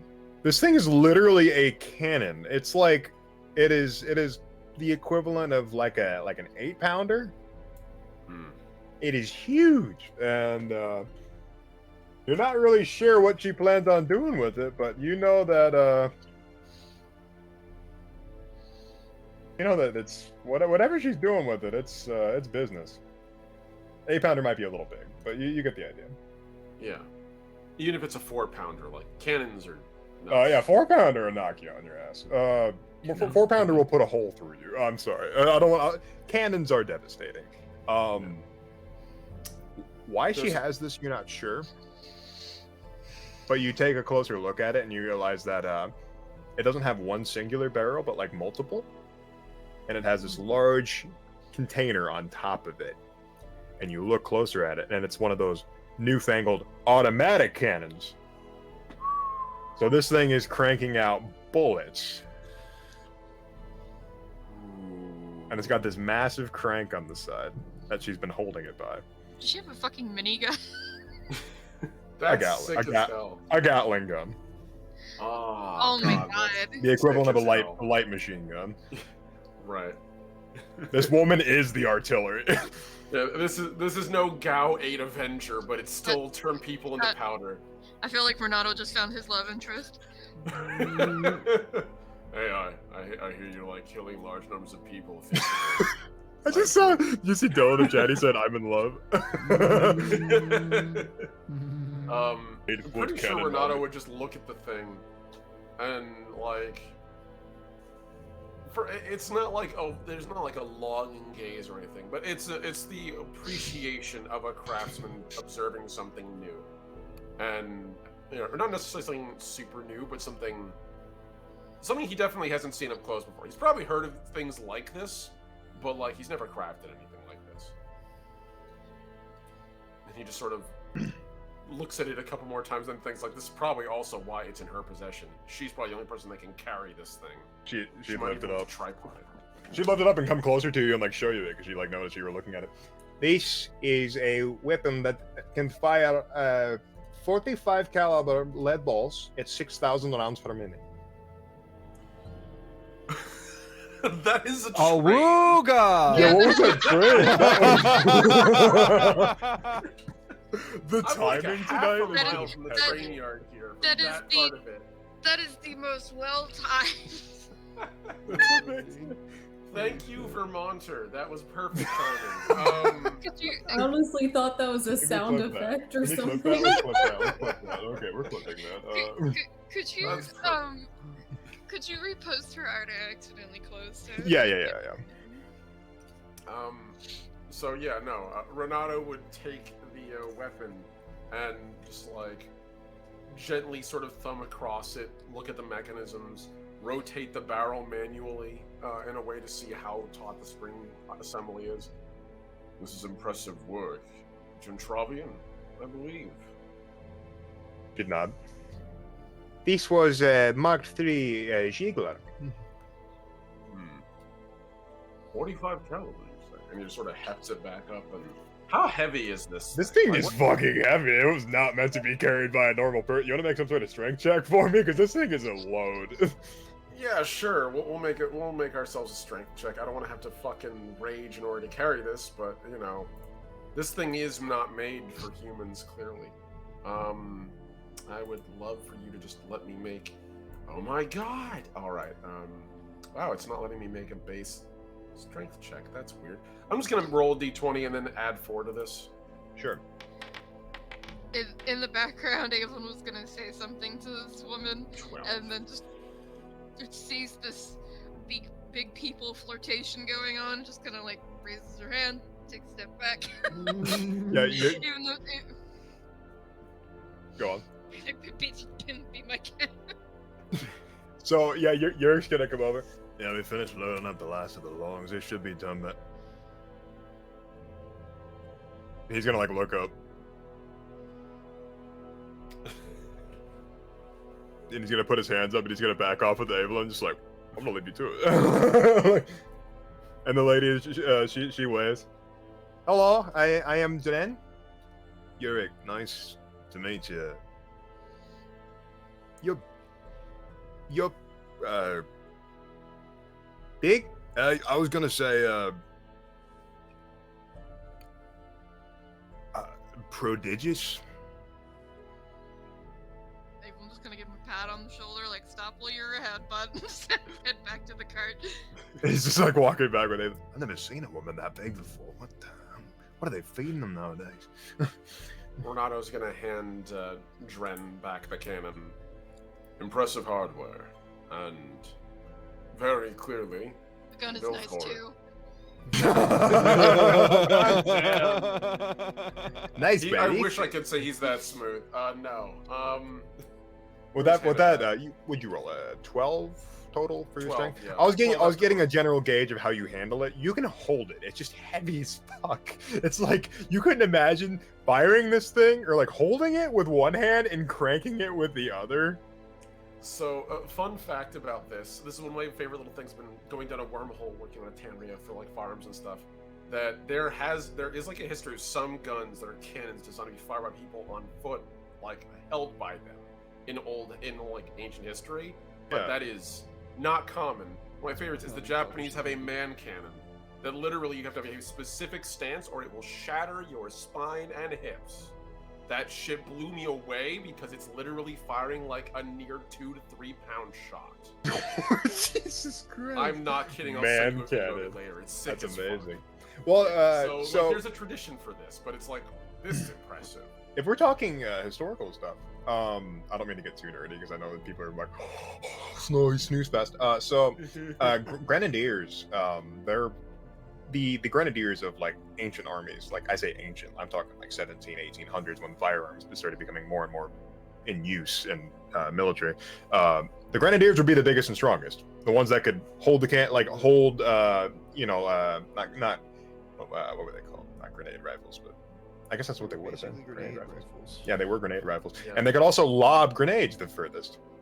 It was literally about being the biggest and strongest. Like it wasn't anything else. It's literally like they were this. Hey, that bloke over there, he's 6'8". He can lob a grenade pretty far. That 5'2" bloke, well, we can have him back on a rifle, maybe. You know, it's just as simple as that. It's just like, and this woman is the grenadier, 100%. If she doesn't know it. Love it. So good. Well, thank you for letting me see this. That's impressive. And thanks for the hand. We're probably gonna need it given how much work needs to be done. She not. I spent my winters chopping trees to the north, helping build houses outside of the capital. So I have experience working with wood.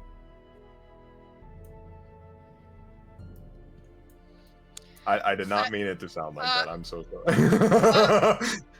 I'm trying so hard. Oh. I'm just gonna end the session. Yeah. It's gonna. Wipes brow. Renato over there sweating profusely. So again. Oh God. I'm trying real Don't hard. worry. Renato It's okay. There's no such thing as wood. She can't hurt you. Yeah. Renato would just probably turn to Evelyn and just be like, I have no objections with her helping us if you don't. He'd realize he was alone. Evelyn and Yurik took off a while ago to let them flirt. He'd turn around and just be like, oh, fuck. Alright, come on. Let's go handle this nonsense. Thank you for helping us. I can't imagine them all being the only ones giving me a hand. She did not. I did not expect. I sort of talked Eddie into doing it. Eddie's been being pretty unreasonable with his clientele recently, and I insisted. Oh, did we get it right? We Oh, did! Danny! Oh, Danny! Good to see you, Danny. Thank you for the rate of 5. Thank you. Oh yeah. How you doing, Danny? What were you doing? What were you up to? Tell me what you're up to. Tell me what you're up to. Tell me now, this instant. Appreciate the raid. Thank you very much. Much love. Hope you're doing good. Pathfinder is going great. We've had some moments. I'll say that much. This certainly has been a session of Pathfinder. This has been a Pathfinder 2nd edition session. Playing some MTG. Oh, you're getting an MTG. Right Oh, on. cool. Okay. Nice. Cool. Gotta have him on sometime. Have you heard of the color blue? Don't I still listen. don't I get don't it. want you to be in. Yep. I don't want you to be influenced by them. It's too late. Counterspell. You can't escape. Okay, so I still don't get it. Yeah, well, Danny, I've been playing for 8 years. I still don't get it either. Just kidding. I know it better than a lot of people. I don't understand. It's because you're not a blue mage. You wouldn't get it. So, cutting back to the Pathfinder. Thank you again for the raid, Danny. Much love. It's good to see you. Blue, you mean the Nope deck? It is the Nope deck. I'm gonna get a T-shirt that says Nope on it with like the O being the blue mana symbol. I'm getting that. I gotta get the Spike Tournament Grinder shirt. You know I gotta do it. Anyway. So, over to Evelyn and Yurik, who are unhindered by the weight of a big woman flirting with them. Flirting.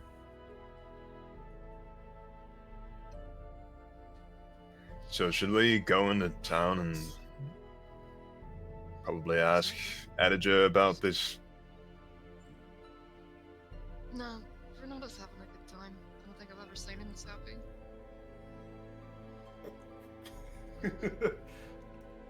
The corners of his mouth are almost smiling. I just had the Jim Carrey smile there. I just went from going like.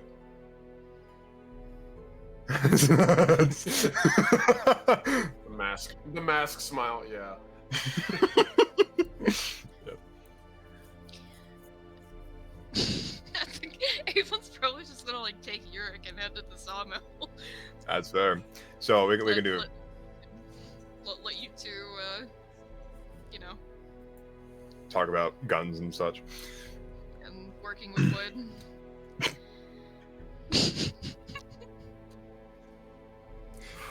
Anyway, Omni over there, like, Flamel and unnamed NPC number 3 are tending to the shop. We can say it's been a few days. Have you asked him for his name at all in 3 days? Has he offered it? No. I'm sorry to cut in. If we're Go not on. gonna take a break, I need to AFK for a bit. Just. Okay, in that case, before you AFK, let's do some more of your stuff before you have to get up and. No, I need to AFK right now because I gotta feed Cookie. Okay, Or, yeah. 'cause, like, Go ahead between and. scene I figured we were gonna take a break between scene changes. Oh yeah, no, go right ahead. Go ahead and feed the baby. You're all good. Thank you for the ban. Fuck you, bot. Get out of here. All right. My sword is swift. Be gone, bot. What? Okay. I started with Derek, so I'll come back to Derek. Okay. So, so he has not extended his name. He is waiting for you to ask.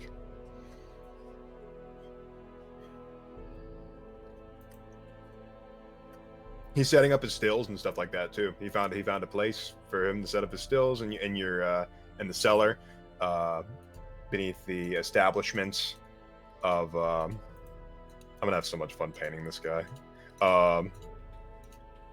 He's gonna be a consistent little man. Earnfried, yeah, you're setting up a neat Earnfried space. You rolled at 85 on a D100. I'm curious as to why. I said it apparently didn't transfer into chat. I was gonna say on doubles I ask, and it wasn't doubles.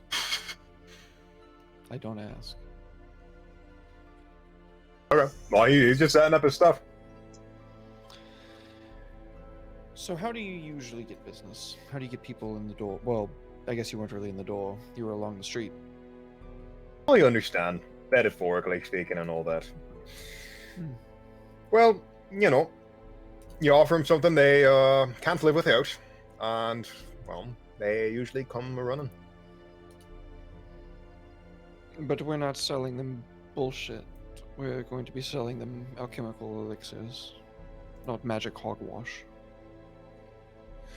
Oh, no, we're not selling them any sort of goo-boo. I mean, we're selling them quality stuff. Don't you worry about that. I don't make hogwash. What do you make? All sorts of tinctures. None of that snake oil, though, right? I only give the snake oil to the ones that aren't willing to pay enough. But then it's going to get out that you are trading bum goods. Oh no. You're not gonna catch me acting crack or anything like that. I'm not one of them that's gonna, you know, act all sorry for myself. I was at the academy for 2 years hence, learning all sorts. Mostly studied in the socials, you know, histories and all that. But dabbled in alchemy on the side because I figured that would be a bit more of a moneymaker. And well, it's paying off a wee bit. I usually just stay in inns wherever I end up. You caught me on a good day. Well, you're still technically in an inn, although this one doesn't normally let people stay here for very long. So, what's that mean for us then? Well, we're different, aren't we? There we are. We're fine. Yeah? Made the proprietor a new leg.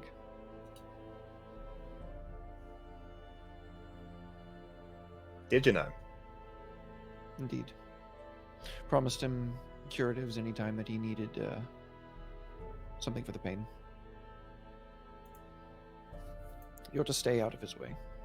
He's not to know of anything going down here because that is what he wishes. So, you know, try to keep the weird smells and fizz bangs down to a minimum. I see, I see. He's just sort of like halfway listening as he's setting up all of his things, and he's filling all these glass vials with stuff and getting little candles set underneath them and striking them up. So what is it that you sell then?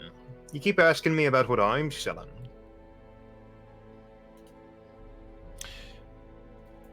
Suppose I sell whatever there's a market for. Ideally, it would be potions and curatives, but in a perfect world, I wouldn't need to sell those things, would I? But we don't live in a perfect world. So, I suppose the best option is to play both sides so that we come out on top. We sell the condition, any gestures to his gun that's like sitting out on a table that he's been cleaning, and we sell the cure. And then he's gesturing to like a shelf full of like reagents that are used for like minor cure wounds and shit like that. So,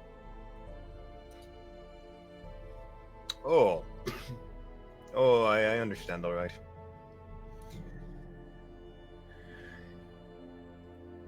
Fine then. We run the problem, and I suppose it is a little bit of a moral quandary of flooding the streets with more lethal weapons, but I think truth be told they'd be getting them anyway. If we are selling them, then we have control over who has them. Well, And if anybody else is selling them, we see what we can do to get them over to our side.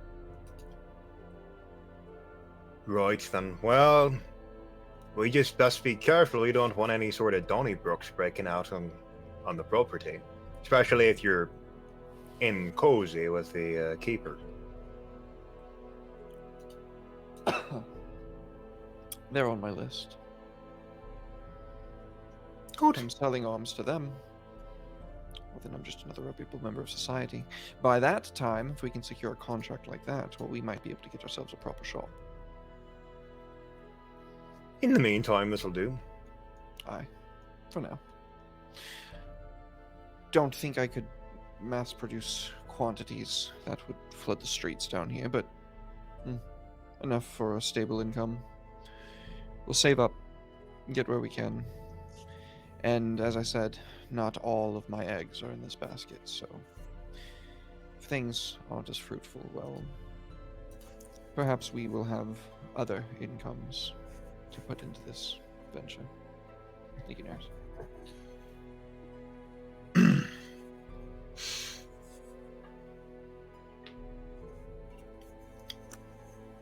Well, seems you've got your mind all made up then. You're not very, athletic, are you? You're very, business-minded, business-savvy. Kind of underhanded. We all make our way in the world. Some walk through the fields. Others make them.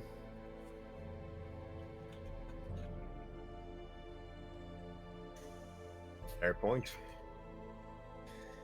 Well, I reckon I'll finish getting set up here and we'll go from there. You can tell me what you need me making. I'm sure you got your formula. You're not exactly, as long as you're willing to share. I can't really mass produce anything that you like if I don't know how to make it. I'll share me formula with you, but you probably already know. Well, you are going to be my apprentice, so I suppose it's only fair. We'll start with something simple, and I will pull out. Where is it? So I will first try to teach him. Wait, what level is this guy? Because that might affect what he can learn. 1. Okay, so he cannot learn Oil of Potency yet. Do you know how to make healing potions? Those simple ones. You know, the ones that you give to your nan if she's having a wee bit of an headache. Wonderful. Well, then that's one we can strike off our list. Do you know how to bottle lightning? Are you talking about spirits? No. And I pull out a little file with it literally looks like a little plasma cloud on the inside with pulsating streaks of lightning, just in a little glass vial.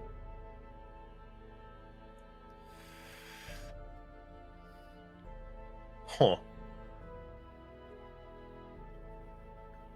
I found a way to mix these, and I hand it to him, and these, and I hand him another flask, which is an acid flask, and these, which is a frost vial, and then these, which is an alchemist fire. So he's probably like, why can't I hold all these flasks? Because he's little. And I say, and I made quite the wonderful concoction. And then I hold up one of the shotgun shells with the Oil of Potency inside of it. Huh. Be careful with those. You don't want to break them. We're going to have a horrible time. Yeah, let me. Okay. Put it back up there. Oh. Well, man, you're making me look like half an idiot. Oh, that's the simple stuff.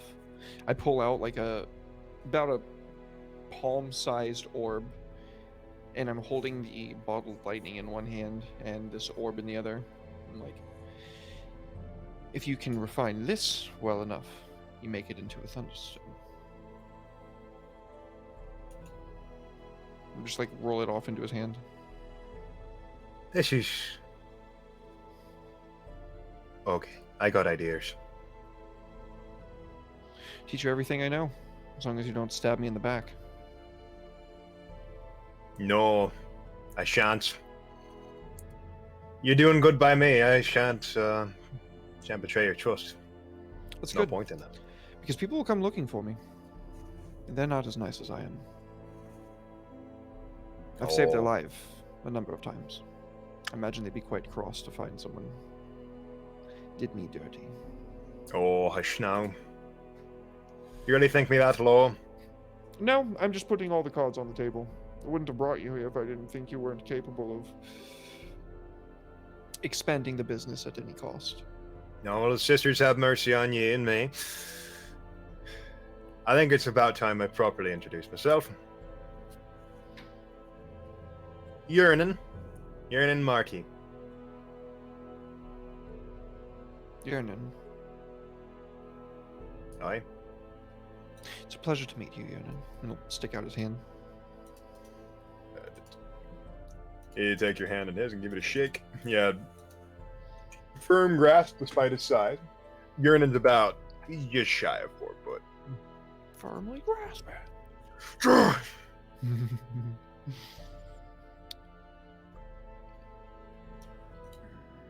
And so began the thing that would be the downfall of Freemund. Okay, I think that's a good point to cut over to Natalie. Kaya. Okay. So, you've been told that like you are to assassinate this Salish man. Where did I put his name? Squeeb. Squeeb, yeah. Grimbly. Mhm. Headley Grashland. Headley is a, as we said, he's an up-and-comer. He's buying turf, extorting, racketeering, that sort of thing. And you know that he's going to be at a particular pub called The Drop. And Cumber's about to be a down and goner. yeah, there you go. I like the spirit. So, what are you doing to prepare for this? I will actually probably go hit up Flamel, because that bullet came in pretty handy for my duel. So I know he could be a good resource. I told No, you I where don't- my place is. Yeah. So I will go slink into your shop. You Probably- find me and a very small person. Yeah, you see this fellow with like a table that's like low to the floor, like they had to cut the legs down a little bit so it could like properly work. And he's just like going about his business, like zip-ziving around, and he's got a blueprints, and he's like going over, flipping through pages and stuff like that. I didn't know you had a son. I just look at Yurden like, He like takes his spectacles down off his nose. I beg pardon. He's my apprentice. I'm laughing too hard, right? And now I have the image of everyone in the park with their children, and Flamel with his apprentice. We have Pushing our all resident this rogue with the many different unique lethal bullets, and then fucking me over here with my gun. And they're I all like- in little You ever see that scene from Flapjack where it's just like he's like, I'm not a little boy, I'm a grown man, and it just like zooms in on him, and it's just like got this Yep, really yep. gruffy face. Yeah, that's Uranus. No, Uranus got a charming face too. Got that big, bulbous nose, big cheeks, and bushy eyebrows, full sideburns all the way down to his chin. What's the name of the squat fellow? Uranus. Urinin. Yeah. My boy. Listening for some Is he- learning. Is he related to Uric, perhaps? Are you trying to figure out how many NPCs you can start with the? Leave me alone! Leave Nick alone! I'll come up with another name. No, I like Yurnin. He's cute. I was originally gonna go with Conic. I'm not gonna say it right. Conic. Urinin it is. Oh, god damn it. The bed has been made. It's time to lay in it. Urinin, uric, urinate. Leave me alone. So let's see. You're in trouble. You're in for it now. I mean, his last name is Marty, so True. Marty's kind of catchy, actually. I like Marty. Urinin Marty. Marty. Marty. Well, whoever they are aside. Oh, that's It's not Urinin really- Marty to you, Mom. You should have some respect. You know my people invented half the slang that you speak with. That's like the way that Michael Myers with Shrek pronounces donkey as donkey, but this is Marty. Marty? Marty? I don't mean to offend, sir. I just have pressing matters. She's very. What do you need? Oh, Floristinian. She's very Floristinian. It's as he turned back to his work. yes, I am. Thank you. Oh, so we just. She completely does not realize that he meant that as an insult. She's like, oh yes, he realizes that I'm from. Yo, He realizes who I am. You flower girl. Anyway, I have a problem to take care of. I probably like keep side-eyeing Marty, like, I don't know if I could trust this guy. Does this problem require and just ting, a bullet on the counter? I was hoping for something less obvious. I'll be in a crowded place, and I won't be under the guise of a duel. I might actually have just the thing. And he's going to like put the bullet away and then like turn around, get his chest out, and then put it on the table, like look over at Urinin. Aww. And he opens this bag with this dried herb in it. Is that what I understand Halanon poison is made from? Like a root, is I think what you said? Yeah, it's made from them. Powder then. Yeah. Sure, powder. Halanon poison. Oh, it's yeah. Yep. I hand you like a probably small glass vial full of this white powder that like very, very carefully scoop out and like Smell this, but do not touch.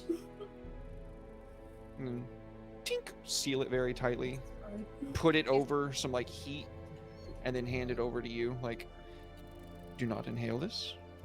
Do not ingest this. If you give this to someone, they will die. Now, which cup did you put it in again? That is for you to figure out. Oh, you know what he called that? Fucking Turganry.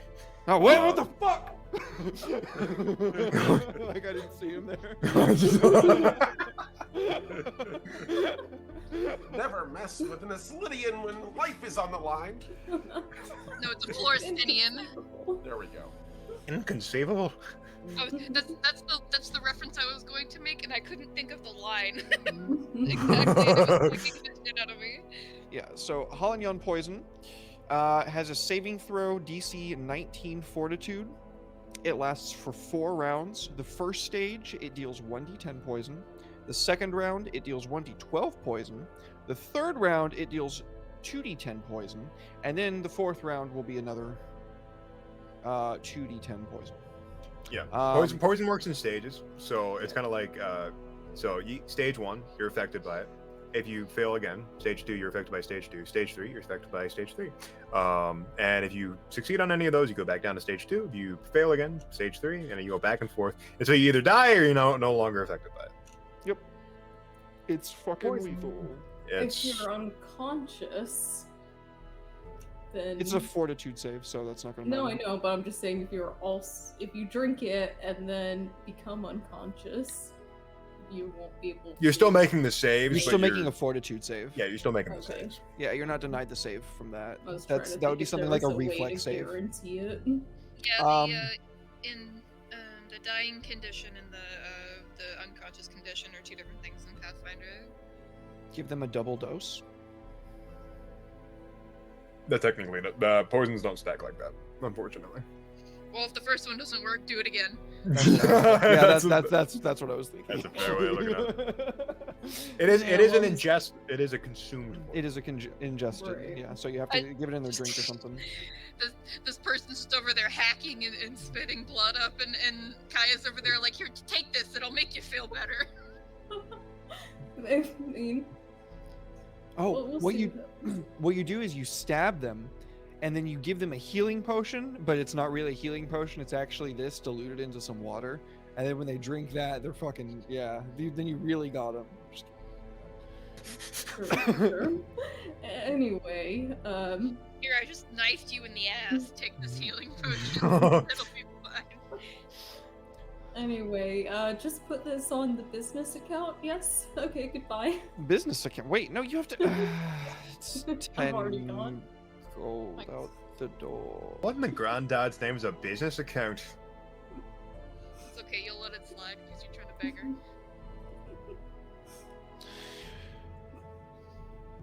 Best you'd not know. Oi. Oh, you've got the fancy for her, have you? Eggs in baskets. You're in eggs in baskets. Oh, sure, you can put in your eggs in plenty of baskets, man. Scandalous. Just makes that Omni man. I'm just glad it's not him right now. Getting it earlier.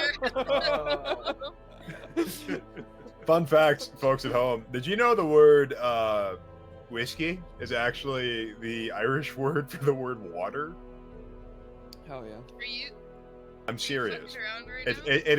it is spelled U-I-S-C-E. It's pronounced whiskey. That's funny. I'm not. Yeah, that's. Well, See the that's cat. how I feel See as the, well. the kitten knew. I feel so. The cat so approves. Did you know that? I love being Irish and sharing random Irish facts. Anyway, so okay, you have your poison, and now you know that there is a that Flamel's son is now working with him. That is how Kaya will probably remember it. You're gonna have to So- adopt him. I'm just a wee baby. So.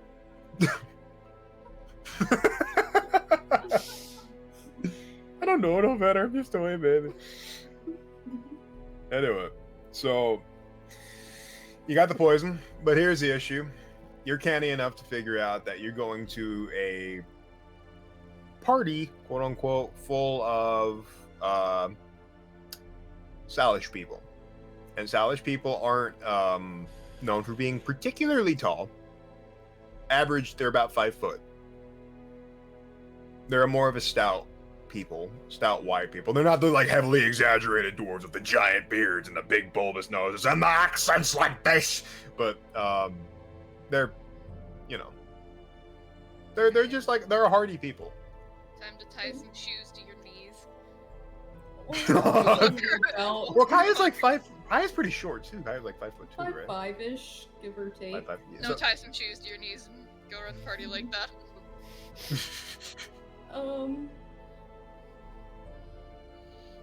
So, are there just going to be Salish people there, to my knowledge?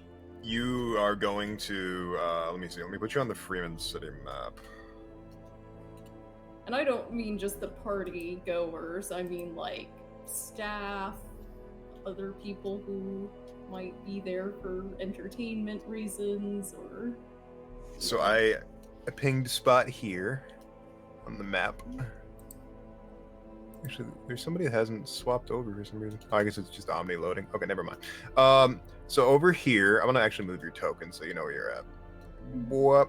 So this is the Olish district. The Olish district is predominantly where the Olish and Salish people stay, the dwarves.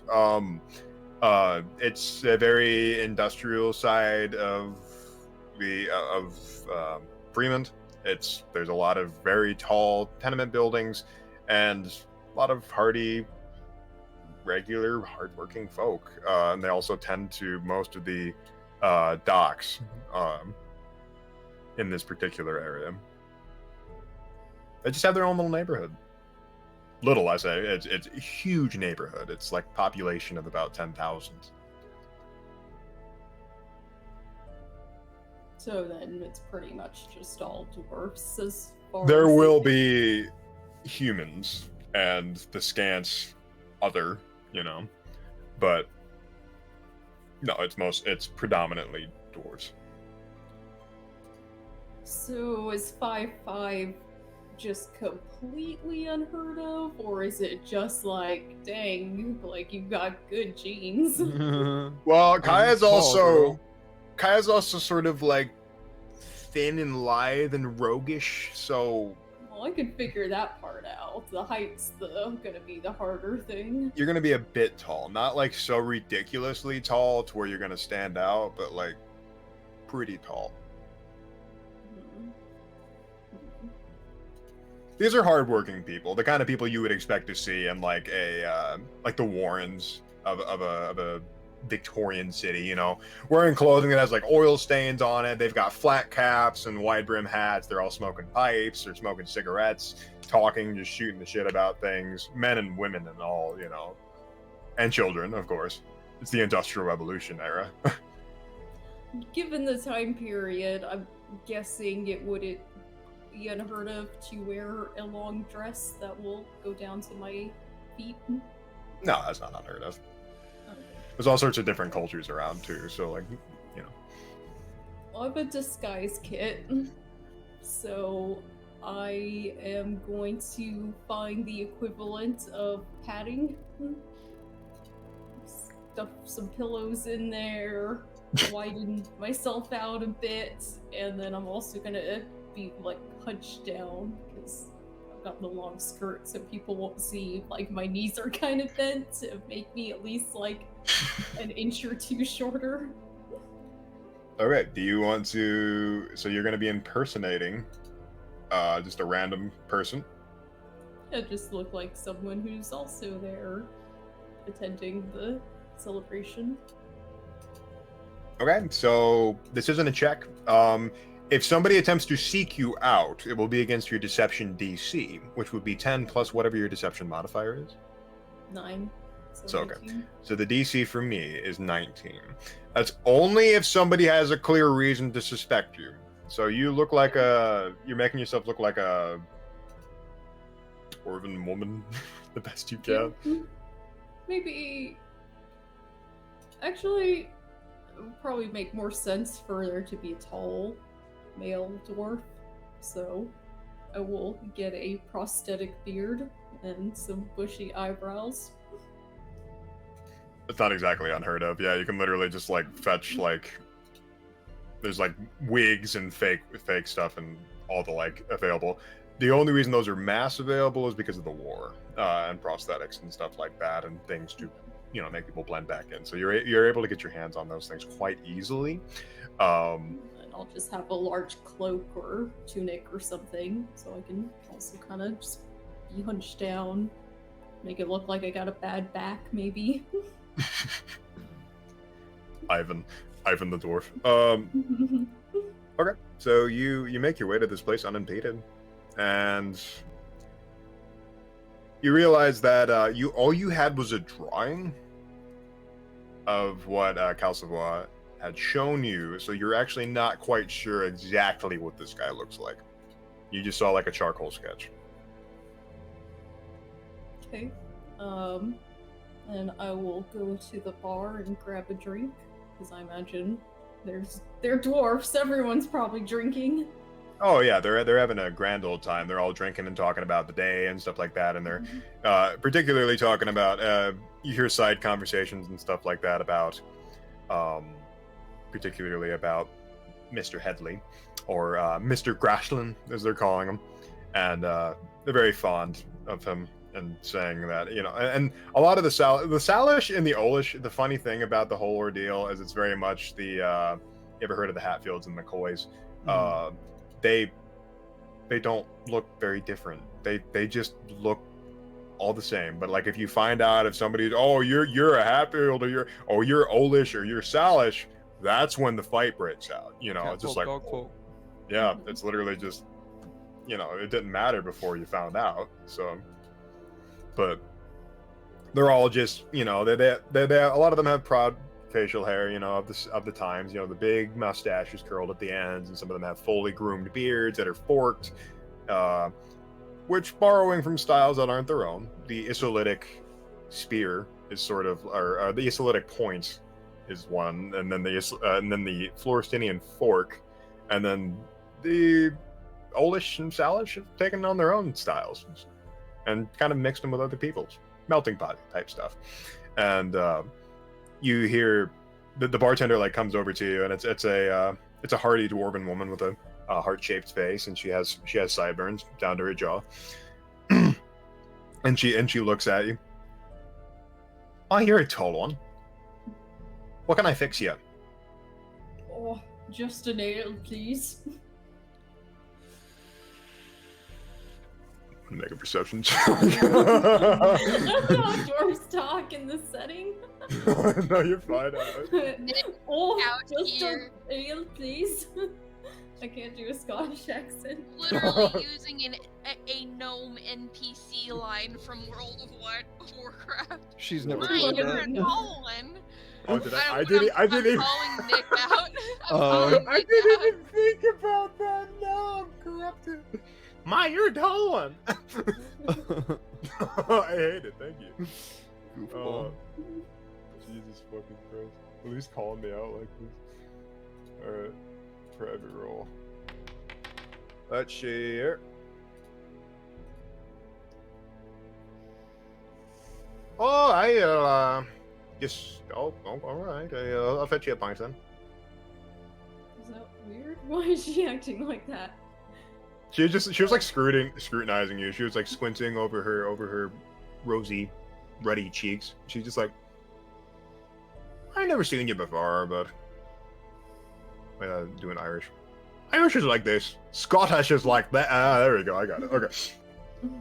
I never seen you before, but oh, you sure? She thinks around, I suppose. I'm back to Irish. Okay. Anyway, I'll figure it out. So yeah, she's gonna go over and get Figure you. it out as we go. I'll figure it out as we go. I'll get Scottish. There you go, Scottish like this. She's gonna get you a pint. Come back over. You here to celebrate? Oh, I.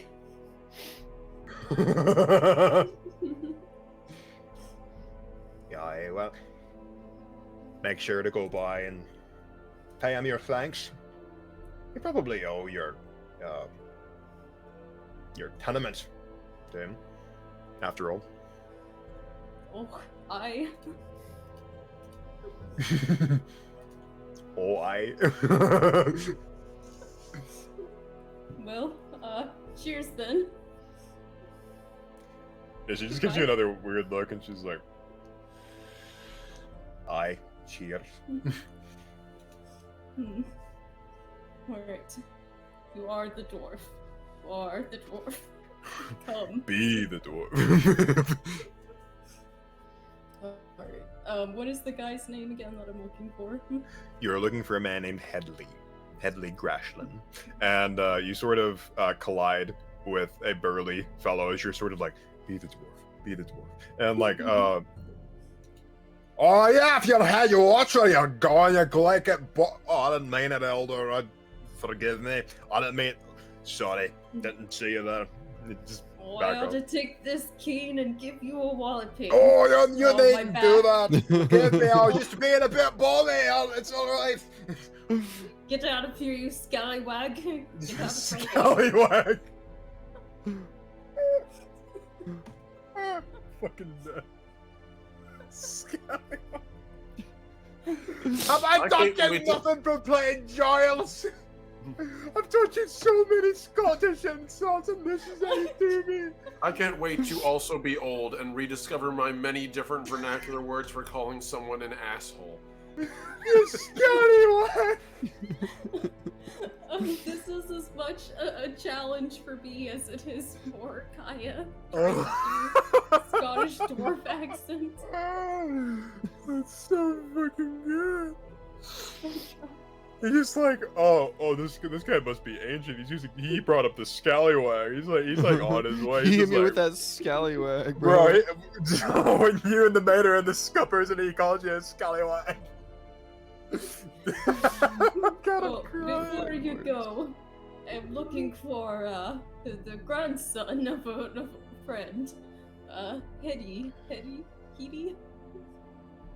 Oh, are you talking about Headley? Oh, my memory is not what it used to be. Oh, I can tell. Natalie was born to be a character actor. I can tell. Oh, this is Broken neck.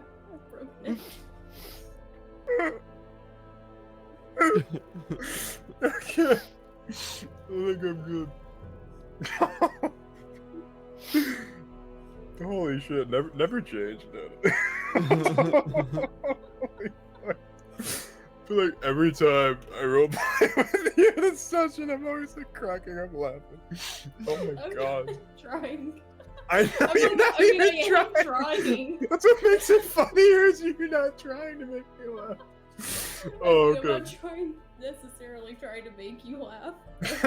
No, it's really funny. Okay. Be the dwarf. Be the dwarf. Okay. Headley, you're a bit off your head. That's all right. Just go sober up by the trough, and Headley's over there. He's having a bit, quaffing a few pints with the mates. I remember those days. Oh, before your liver went sour. I mean, These days, no sense of morality. I hobble away. Okay. Okay. You know where he is now. He's sitting around a big table, having a lot of laughs. It's a pretty busy table. No, I should have got 2 beers. Back to the bar. Back to square one. Elise, are you there? Are you still feeding the Different kittens? bartender. What do you mean? I've been back. Oh, well, you- making clips and stuff. Oh, I didn't know if you had to get up again or anything like that. No, I just muted myself because there's a cat making noise. Oh, okay. You just muted yourself. I Muted. muted myself. I grab another beer and then I go to the table. All right. Do I need to roll to slip the poison into one of the beers? No, because nobody's really watching you do it. It's gonna be more so you convincing Headley to take this drink, and you sort of like you slide out of your pocket. You see the sketch that Calciflaw gave you, and it sort of matches the description. Calciflaw's a pretty good character artist. That's gonna come in handy, and just like. Yeah, that guy matches the description. He's got this long, black, greasy hair and this beard that's like, he's got the bristles all turned up, all like pompous style, and the beard's brought into points here and then a point here. So it's like a pitchfork. Look at the picture. Look at him. Close enough. Yeah, close enough. He killed his identical twin brother. Got him. Okay, you're heading up to the table. Headley, my boy. Oh, I've not seen you since you were just up to my knee. You can't even. You can't even. Like I'm not even. You were knee high to a grasshopper.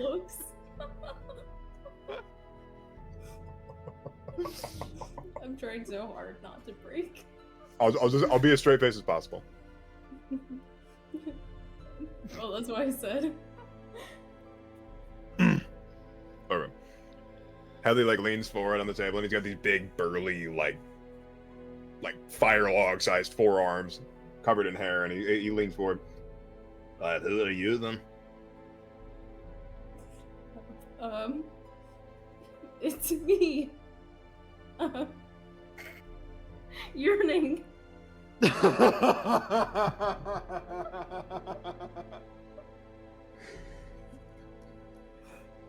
Why you gotta do me like that? With the unit, with the EA. Oh, at least this is your fault. That's your fault right there. I'm just saying. You got Uridan, got Uric, Yearning, whatever you said. I was trying to remember. Shrug. I don't know what you want me to say. This is your fault. Look, I want you guys to know about the time that he made Uric. He also made another character, get this, named Turek. Were they brothers? No. Oh. No. Hey, I mean, it happens sometimes. It happens sometimes. All you did was add a T.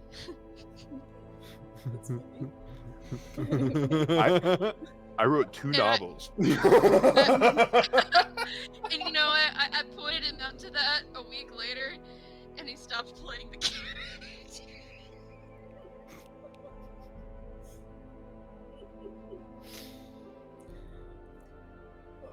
Anyway, yearning. It's me. Yearning. They're gonna have to used put me back in psych after this session. Holy fuck. I used to work with your great grandfather. Oh, those were the days. You're scant that old. You wanna make a deception check for me? That's a direct lie, so. Oh.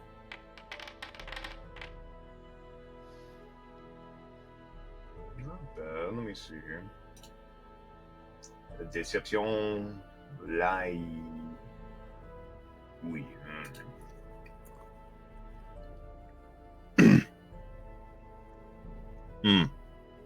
You're looking young for your age. Did I say great grandfather? Maybe it was just your grandfather. Oh, you know, when you get to a certain age. Oh, aye. Wester? And what exactly did you do with Wester?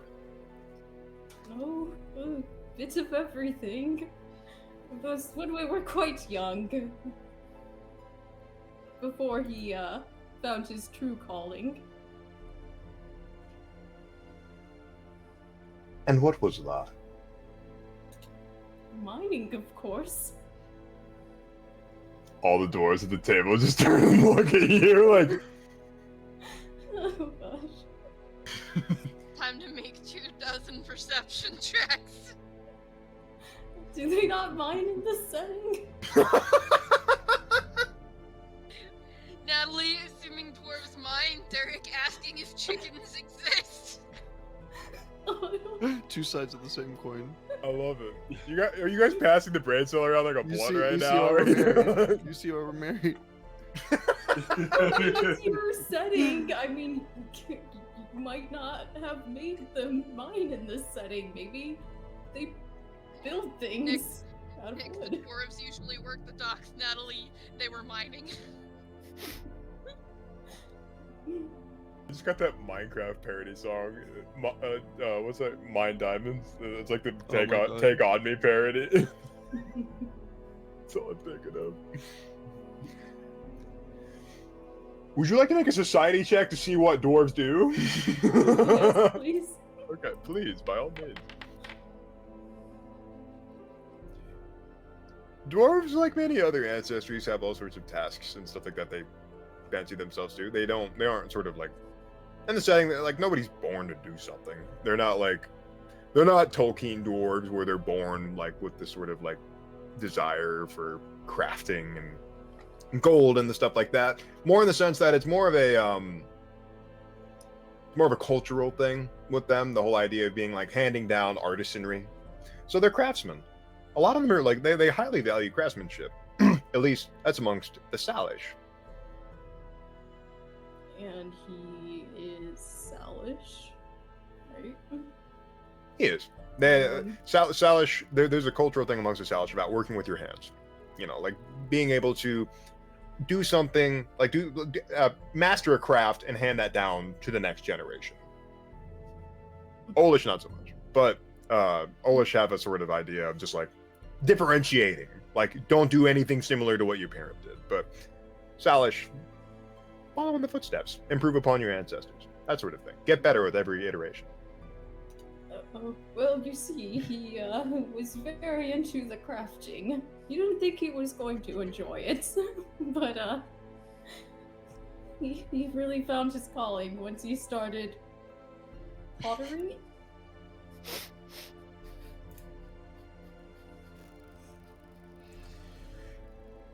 pottery.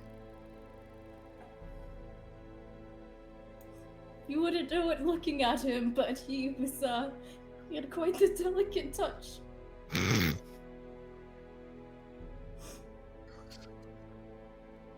Did he? Why?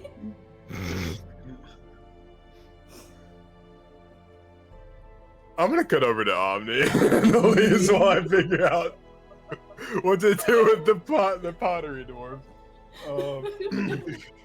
Everything's just leaving my mind, so I have to think the first thing that I think of.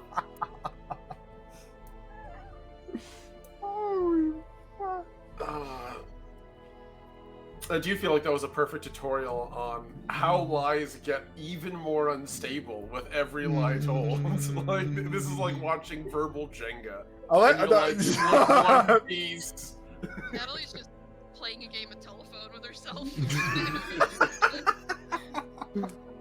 The smart part of my brain is trying to communicate with my mouth, and it's just not coming out. Oh, that's me every day. Holy fuck. It's literally the meme, just let me in, let me in. Holy fuck. That was so fucking funny. I've never had to stop the session so many times just to fucking laugh. It's so good. What were you saying, hon? That another perfect meme for that character would be Eric Andre shooting that guy. Why would someone do this? Who killed Hannibal? Who killed Hannibal? He's like looking back at the tears. Oh man. Hannibal just has the text "my alibi" over it. Tyler. I think Tyler, we'll you just have to finish that next session, honestly. I'm gonna have to. That's so funny. That's a good cliffhanger. Everybody's gonna come back for a good laugh on that. But I just imagine just like she's Kaya is just trying so hard. It's just like, Kaya, your dad's in the audience, Kaya. And it's just like it's like zooms off to some random fucking dwarf that you've never seen before, and there's just tears streaming down your cheeks. Just like, he had such a delicate touch. Okay, over to Kaya, I remember back when we were lovers, just trying to cover. I totally thought that's where she was gonna go with it. I was expecting that for sure. I was like, she's just gonna hit him with some sideways shit that he's not gonna be able to dispute. Like, yes, we had to keep it a secret. That was. we used to tie our beards together. When we were both young and virile. I'm just saying, They if Hunt of the Parenting has taught me anything, it's that if the more the secret makes you want to die, the more likely people are to believe it right out of the gate. I'm not functioning anymore. Holy fuck! I'm gonna look like with how much I've been laughing. I'm gonna look like a fucking Logitech mouse with like the muscles in my cheeks. Like holy fuck! Oh fucking hell! Oh, this Been a good session. Holy fuck! Yeah. How am I gonna run Band of Blade? You guys are gonna be like get the comedy out of my system, and then I'm gonna run Band of Blades the next week, and it's gonna be like super serious and morose. And then like I come back and just like, your whole party died, and then it comes back and Natalie's just like, I for one know that dwarves love pineapples. It's a common known dwarf fact. It's common knowledge. Everyone knows that. That's so good. It's so funny. Okay. Fucking hell. Okay. I do need to get ready for bed, though, unfortunately. Oh, you're fine, man. If you wanted to go ahead and give your bon voyage, and we can move on to the next two. Yeah, thanks for having me. Had a blast. This was fantastic first session back after not doing anything all weekend. I had a great time. Thank you for having me, Most man. Pathfinder session. Yes, the most most Pathfinder Pathfinder session of all time.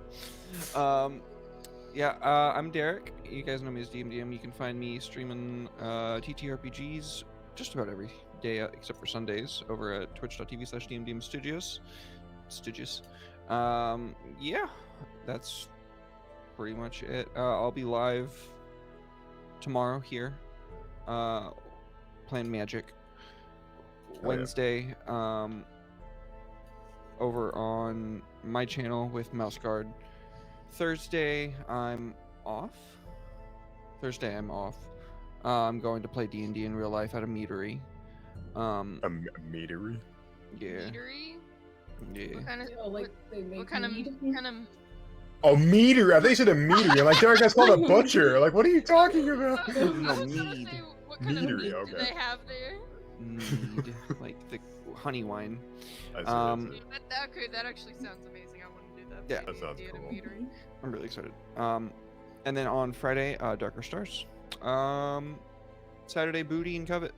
But thank you for having me, man. Had a good time. Thank you, man. Much love, Love to you. I y'all. appreciate it. Much love care, to you bud. guys. Much love to chat. I go to bed now. Night night. Night night. Bye. Night, bud. Bye. All right. Let's see here. Okay. Obviously, folks, check out Dim Dim Studios. I work with Derek a lot. You know that. Anyway. Okay, so back over to Renato, Evelyn, and the big woman that Dylan has a crush on. Wait, let's see if Dylan's here. Warhammer, Warhammer, Warhammer. You're not in the bathroom with the door locked. Damn it. And the Okay. lights out. You didn't apply PVA glue into a circle on the floor. Yeah, I didn't put down the fake terrain on the floor. Yeah, like the fucking. Spill a bottle of Vallejo paint. I'm sure it'll be You'd be like, actually, I Bottle use. of Vallejo paint and 5 wizards on the floor in a pentagram. No, Dylan would be like, actually, I use Army Painter. No, I'm kidding. I don't know what he uses. Good question, Dylan. No, I'm kidding. All right, so back over to Renato and Evelyn. A bit more energetic than I usually am with these sessions. Forgive me. That's right. What's up? Kitty. Kitty. Maybe. I feel like I'm the only one who got my own reference. I didn't If even hear what anybody's you ever said. seen, I called Kitty a soot sprite from Totoro. the Oh, little- Oh yeah. Well, they're Isn't soot that sprites in also in Spirited Away. Spirited Away? Yeah, they're in Spirited Away too. Oh, they're in both, really? Yeah, I love the little soot sprites. they come from Totoro and they brought them back in Spirited Away. Excellent. That's the best comeback I've ever seen. Yeah. I need to watch Totoro. Okay. Do you want to say Tortoro? Tortoise? Tortoro? I don't know what I was gonna say. Let's see. Anyway, Tortoise Renato's row. trying to get laid. Y'all presume much about Renato. Ronaldo? Look, a literal awooga sound went off. And he, You know, it's fair. The universe is giving some very strong signals. I can't deny that. It's the classic energy of, I don't know, man. I just work here. I don't make the prices. I just like the big lady. Big lady. That's all. You're gonna have to fight Dylan, though, because Dylan seems to be kind of hungry. Fair. So, I figure that Renato would probably, honestly, he'd probably just go back and start getting to work with the lumber we have. Assuming we get back there safely without any chaos. Yeah, presumably no problems. So we're gonna do a bit of a skip. I'm gonna exercise my milling lore. After you process wood, it has to dry for a few days. 'Cause it's gonna shrink from losing moisture. So we got some time to kill before Did we you- start rebuilding. That's right. Did you Oh. look that up? No, it's my inner lesbian. That's And fair. I know a lot of random things about like fixing and building stuff. That's fucking cool. So you are good at working with wood. Yeah, you know that very well. God damn. I'm trying This has not been to a very say- flirtatious session. It has been. This is out of my hands. I don't mind it. I like this energy. I'm here for it. So, If you guys would like some Elise lore, when I was a teenager, my uncle was a self-employed handyman, and I spent a lot of time at him and my aunt's house, and he literally even had a sawmill in a workshop, and I helped him put stuff together. Nice. Yeah. I didn't even know that. I don't talk about it much because they're alt-right. Oh. Yeah. That'll do it. That'll do Yeah. it. Cool. Yeah. It started with my aunt being like, vote Ted Cruz, and then now they just, yeah. That's fair. I'm honestly for that. The guy I'm voting for is the guy that threw a full soda can at Ted Cruz. Actually, I'm gonna vote for that guy. Yeah. I like that guy. He was cool.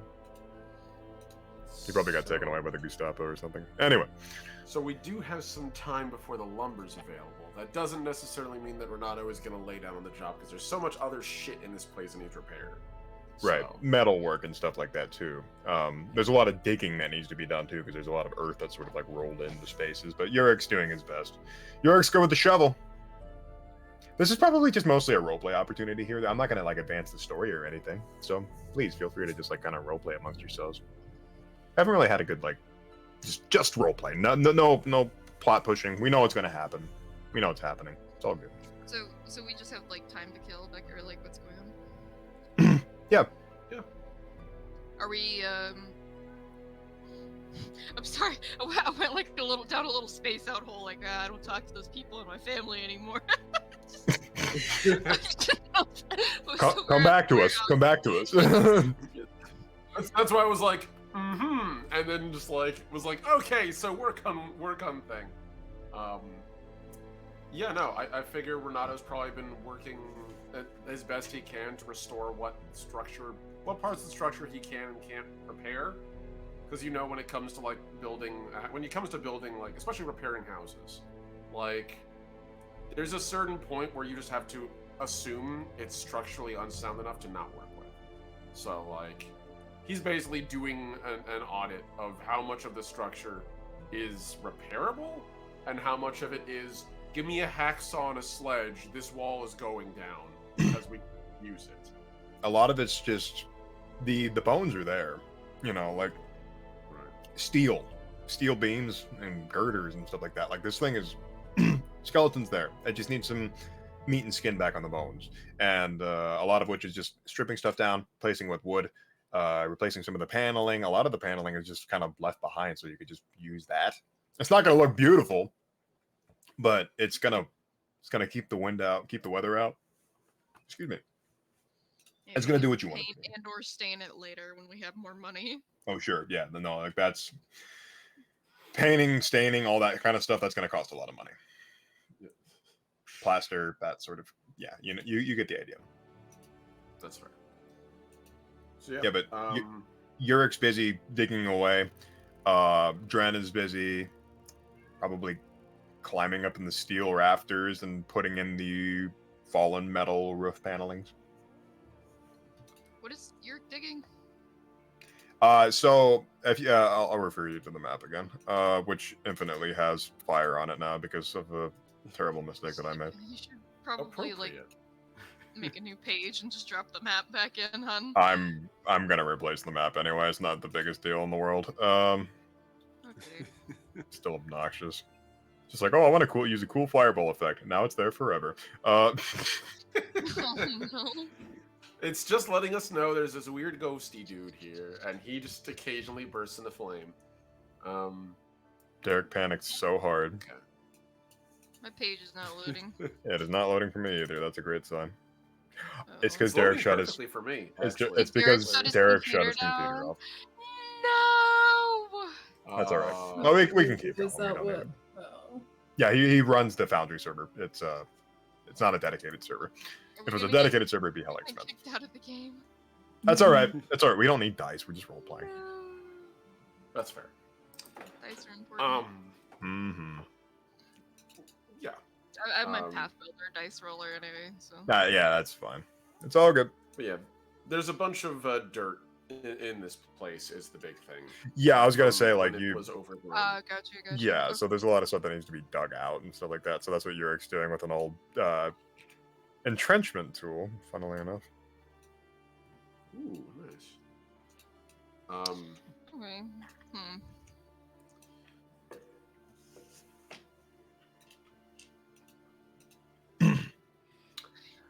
I guess my question would be about these the machines that were in the warehouse. That they were like weren't they like partially assembled engines or something like that?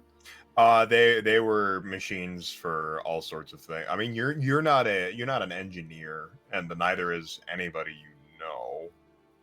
Flamel is an alchemist before anything. You're not sure.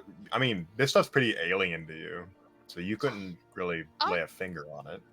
You know, I have an idea. I'm gonna ask Dren. Mhm. I'm gonna ask Dren if she knows anybody in the Zavishnu family who knows anything about engineering, or maybe if they have a contact who would know something about engineering. Okay. She's sort of like crawling up in the steel rafters about 20, I'd say like 20, 30 feet off the ground. Hi. Big lady. She'd look down and her hair would sort of like fall over her shoulder. Yes? People usually say that about me. You are average. Well, I suppose you are bigger than most people.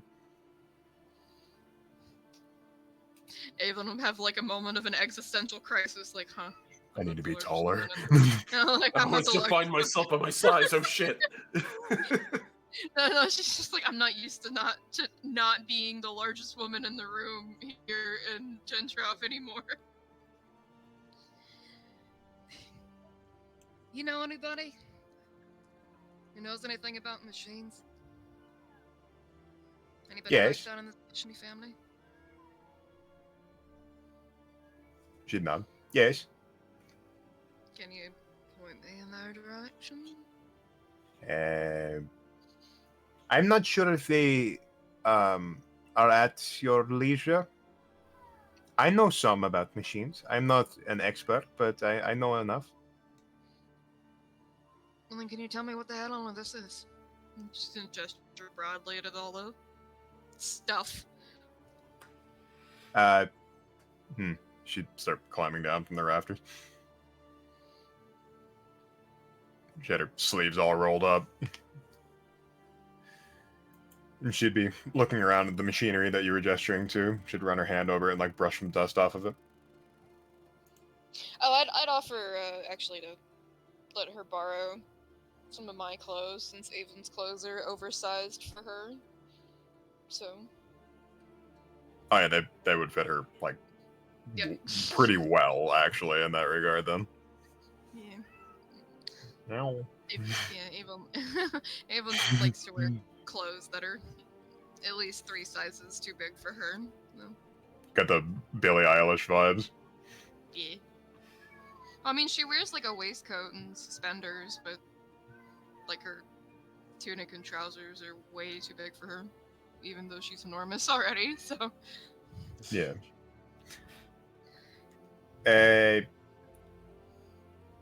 She'd run her tongue across her very sharp teeth. She'd like be making circles around it, trying to take it all in. It is very broken, but I think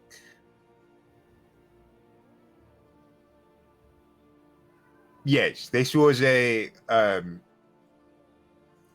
automatic hammer for foraging.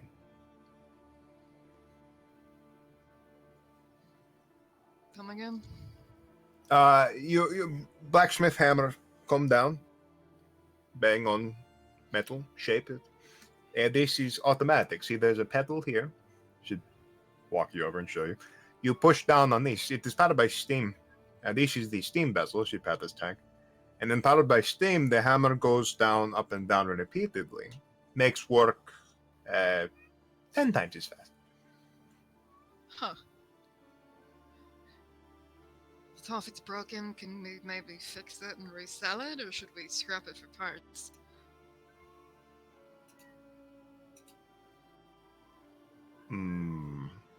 She'd rub her chin. It would be a lot of work to fix it, I think. A lot of rusted parts that need to be replaced.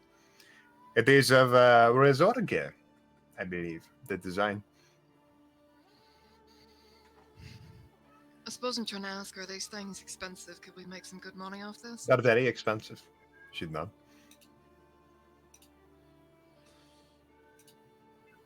Could be worth it. I feel like Renato's probably nearby. Like, it's a small building. It's a relatively small building. So It's not huge. Yeah, it's also Yeah. you can hear each other echoing from across it.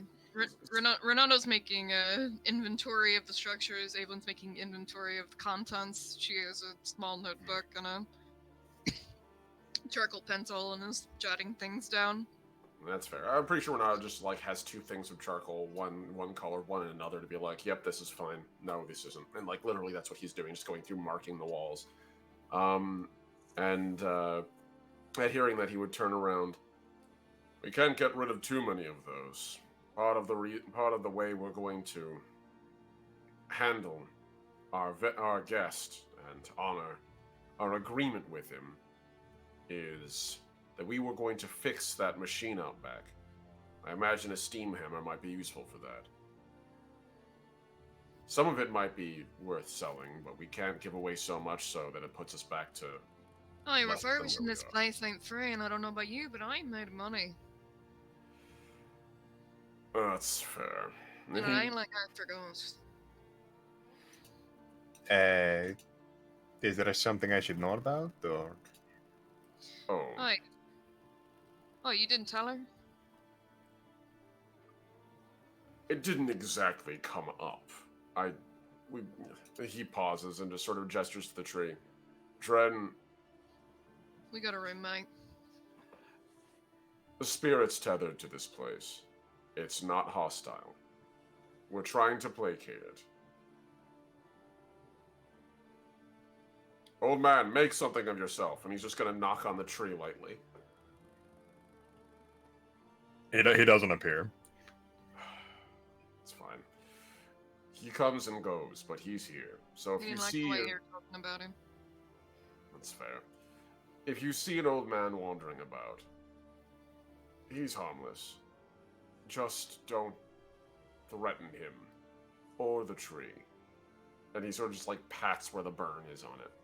That's a very big mistake. She just nod like, okay. Nowhere's free. We got ours by renting it from another landlord, I suppose. Weirdest landlord I've ever worked with, but he seems nice. Yes. Honestly better than any landlord I've heard about here. Anyway, I'm gonna get Drenda to help her inventory the rest of all this machines and random bits and bobs. Give her a break from being up in the rafters.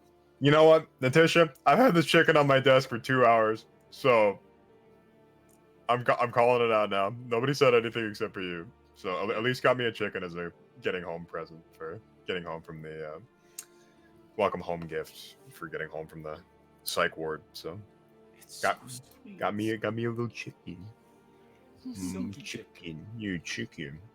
I can't wait till we have actual chickens and they just peck this thing to death because it's an enemy. Don't you dare! You keep that one safe. No, I like this little baby, very soft. It's so soft and like dense. It's like immediately making my hands sweat. Like when I put my hands on it. No one said anything. No, nobody said anything. I've had a chicken. I've literally zoomed out my camera on the overlay so the chicken is more like in sight. Nobody said anything. They just all played along. Nobody said a Red word. literally led this stream saying, "I'm not gonna say shit about the chicken until someone says something about the chicken," and I've been staring at it this whole time. Waiting for somebody to say something. You heard it here first, folk. Omni has been staring at my cock the whole time. What makes you think it's not a hen, Red? What makes you have to Because assume? it's got a waddle on it. Oh, it does. I can't see the. Oh, I see it. Oh yeah, he do got a waddle. Okay, So fine. it's a little gentleman. He's a little gentleman, precious boy. Yes, He's very I've been soft. staring at it for a while. It's a very good one. Hey, nice cock. Look. The best mate. I have him sitting on like one of my commander deck boxes just so I can be like propped up a Aw. little bit more for the Perfect. camera. It's perfect. Little man. I'm gonna keep him with me on every stream. I don't care. My little streamer friend. His name was Alphonse. Yes. I don't know why that was the first name that came to mind when I was thinking of names. Anyway, It's appropriate. Alphonse. Yeah, Natasha asked his name as soon as I came up with the name. Alphonse is great. I like Alphonse. That's the least proof of Alphonse. It's your baby. You can name him whatever you want. And I'm gonna give him a little rubber band necklace. There you go. I just got lost. Never mind. Animal abuse. You got a little necklace. Oh no, I can't get it out now. It's Oh no. Help Alphonse, him, no. he's choking. There you go. Anyway, you guys were discussing what to do with the equipment, and you realize that as you guys are talking about what to do with the equipment, Dren is going around and identifying all this stuff. This is all heavy-duty industrial blacksmithing equipment made to work on giant things like that. Is that the train? She like pointed and looked over. Sort of. So,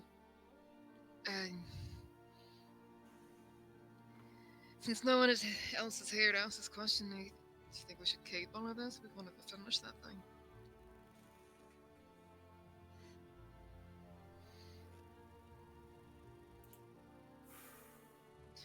I don't know. Is she who is she asking when she says that? Evelyn's asking Dren. Oh, okay. Ooh, good morning. I didn't mean to wake you up. I'm Baby. sorry. Squeak. Sweet.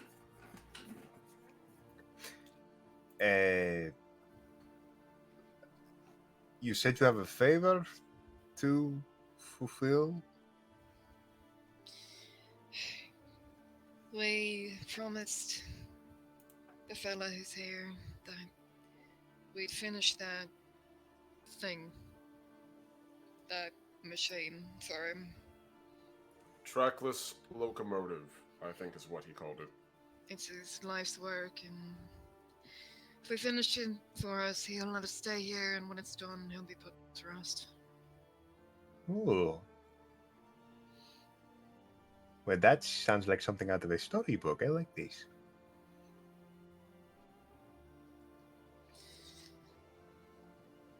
My life's been pretty weird so far, so I just sort of take it in stride, but sure.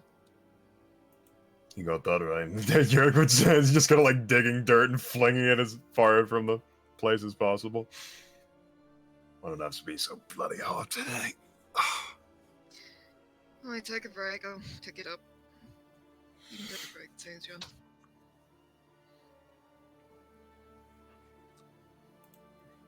Truth of the matter is, I'm curious to see the thing working myself. Something tells me we might need it at some point. Something like that. That could Well, be you know, helpful has to fight. Has it not really occurred to anyone else that, or this is supposed to be top secret research, the fellow was killed for refusing to finish? If we finish it, and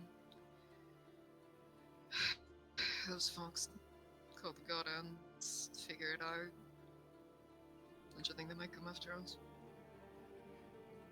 Renato pauses and puts down the 2 pieces of chalk on a nearby table.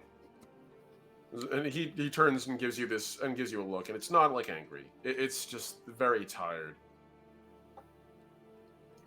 If this place still exists, and they care, they'll come for us whether we finish it or not. And frankly, I don't care. Maybe at a point that's been sitting there so long, don't you think they would have, I don't know, done something other than leave it if they did care? I mean, it's only going to be easy to hide this fucking thing. She just gestured to the giant fucking machine. I suggest we I guess save it figure for it out. a really rainy day. Yeah, I'm already fucking tired. I don't got to. Give me that. Go over and take the toll from Yurik and make him go take a break. Oh, yeah.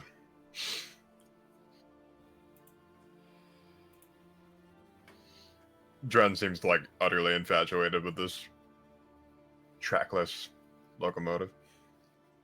And She gesture, like, feel free to go check it out. and she's gonna climb up on it and then like start looking around it. It doesn't look exactly safe. She's a big girl, she can handle it. Man. Literally. Well, as long as the fires aren't stoked, it's not gonna turn on without her. So Yeah. We are nearing the 4-hour mark. Would you guys like to call it? I'm done with that. Yeah. Alright. We don't have to end things with a city on fire, anything like that. Yeah, no, I mean, I also like sessions that just end in like a sort of calm, you know, because you guys are always getting up to all sorts. So, Yeah. all right, well, thank you, everybody. I appreciate your viewership. It's been nice being able to get back, have some laughs, and relax, play some tabletop games. I'm looking forward to next session whenever we get to hear Natalie and her old dwarf man voice tell this poor guy she's about to kill. Yes, I remember back when your grandfather liked to take it up the ass. Not words I would use, but okay. I'm equally interested in the other possibility where it begins with, I didn't mean, I suppose, fuck it, and then dagger through the The disguise has been blown. Alright. Let's start left to right with introductions, however brief you want them to be. I'll start with Elise. Hello everybody, my name is Elise. I've been playing Evelyn, the human investigator, and you can find me on Twitter, Sword Queen D&D.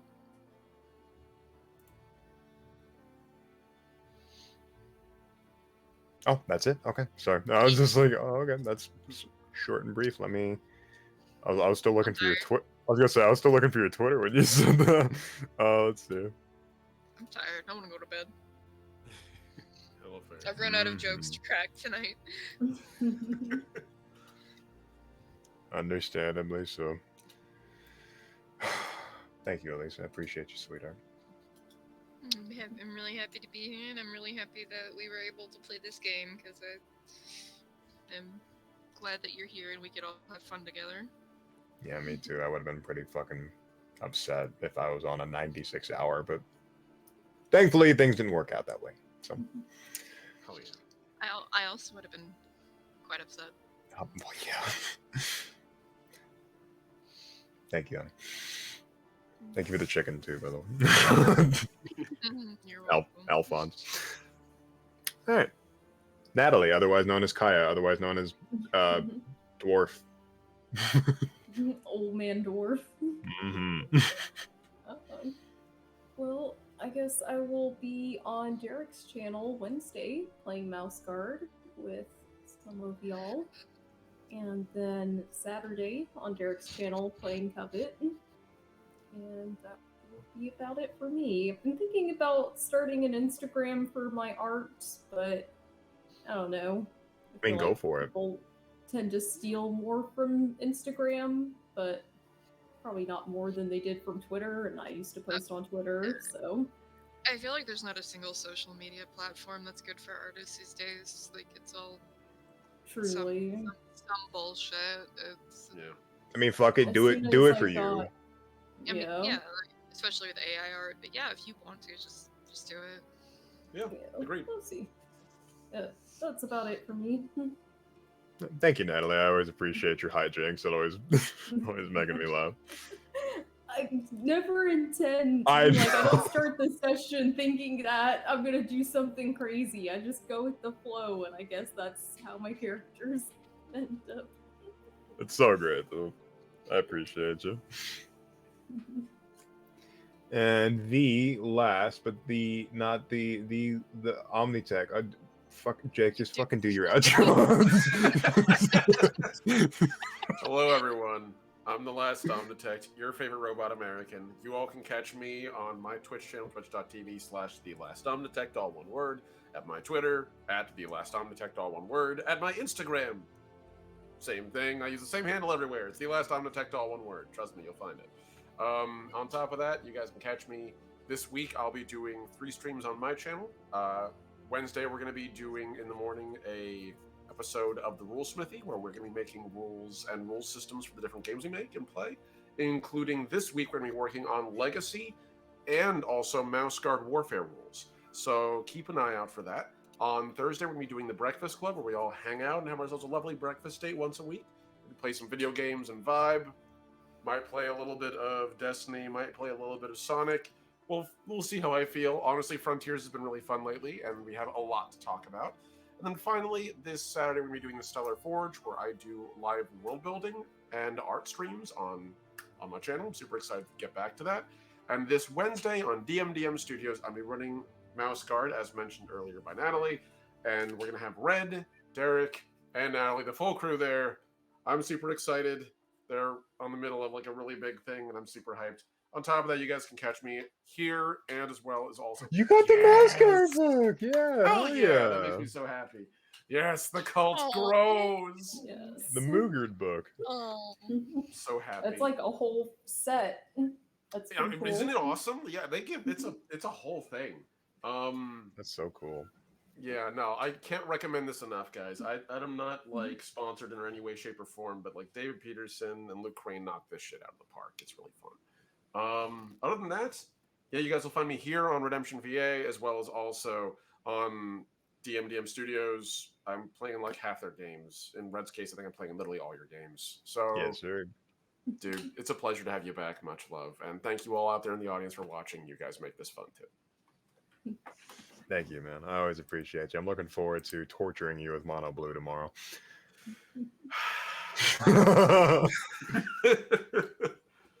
Don't worry. Who's got the bigger, bluer deck? Is what it's the going to be. bigger, tomorrow. bluer deck. That's what I'm gonna name the episode tomorrow. All right. We're gonna raid out into Gamer's Ledge. Mark. I haven't raided out into Mark in a while, mostly because I haven't been able to catch him, but he is playing Dungeons and Dragons right now. So say hello to Mark for me. Tell him I said hello, because I'm gonna go the fuck to sleep probably. And good night, everyone. I appreciate you. Bye.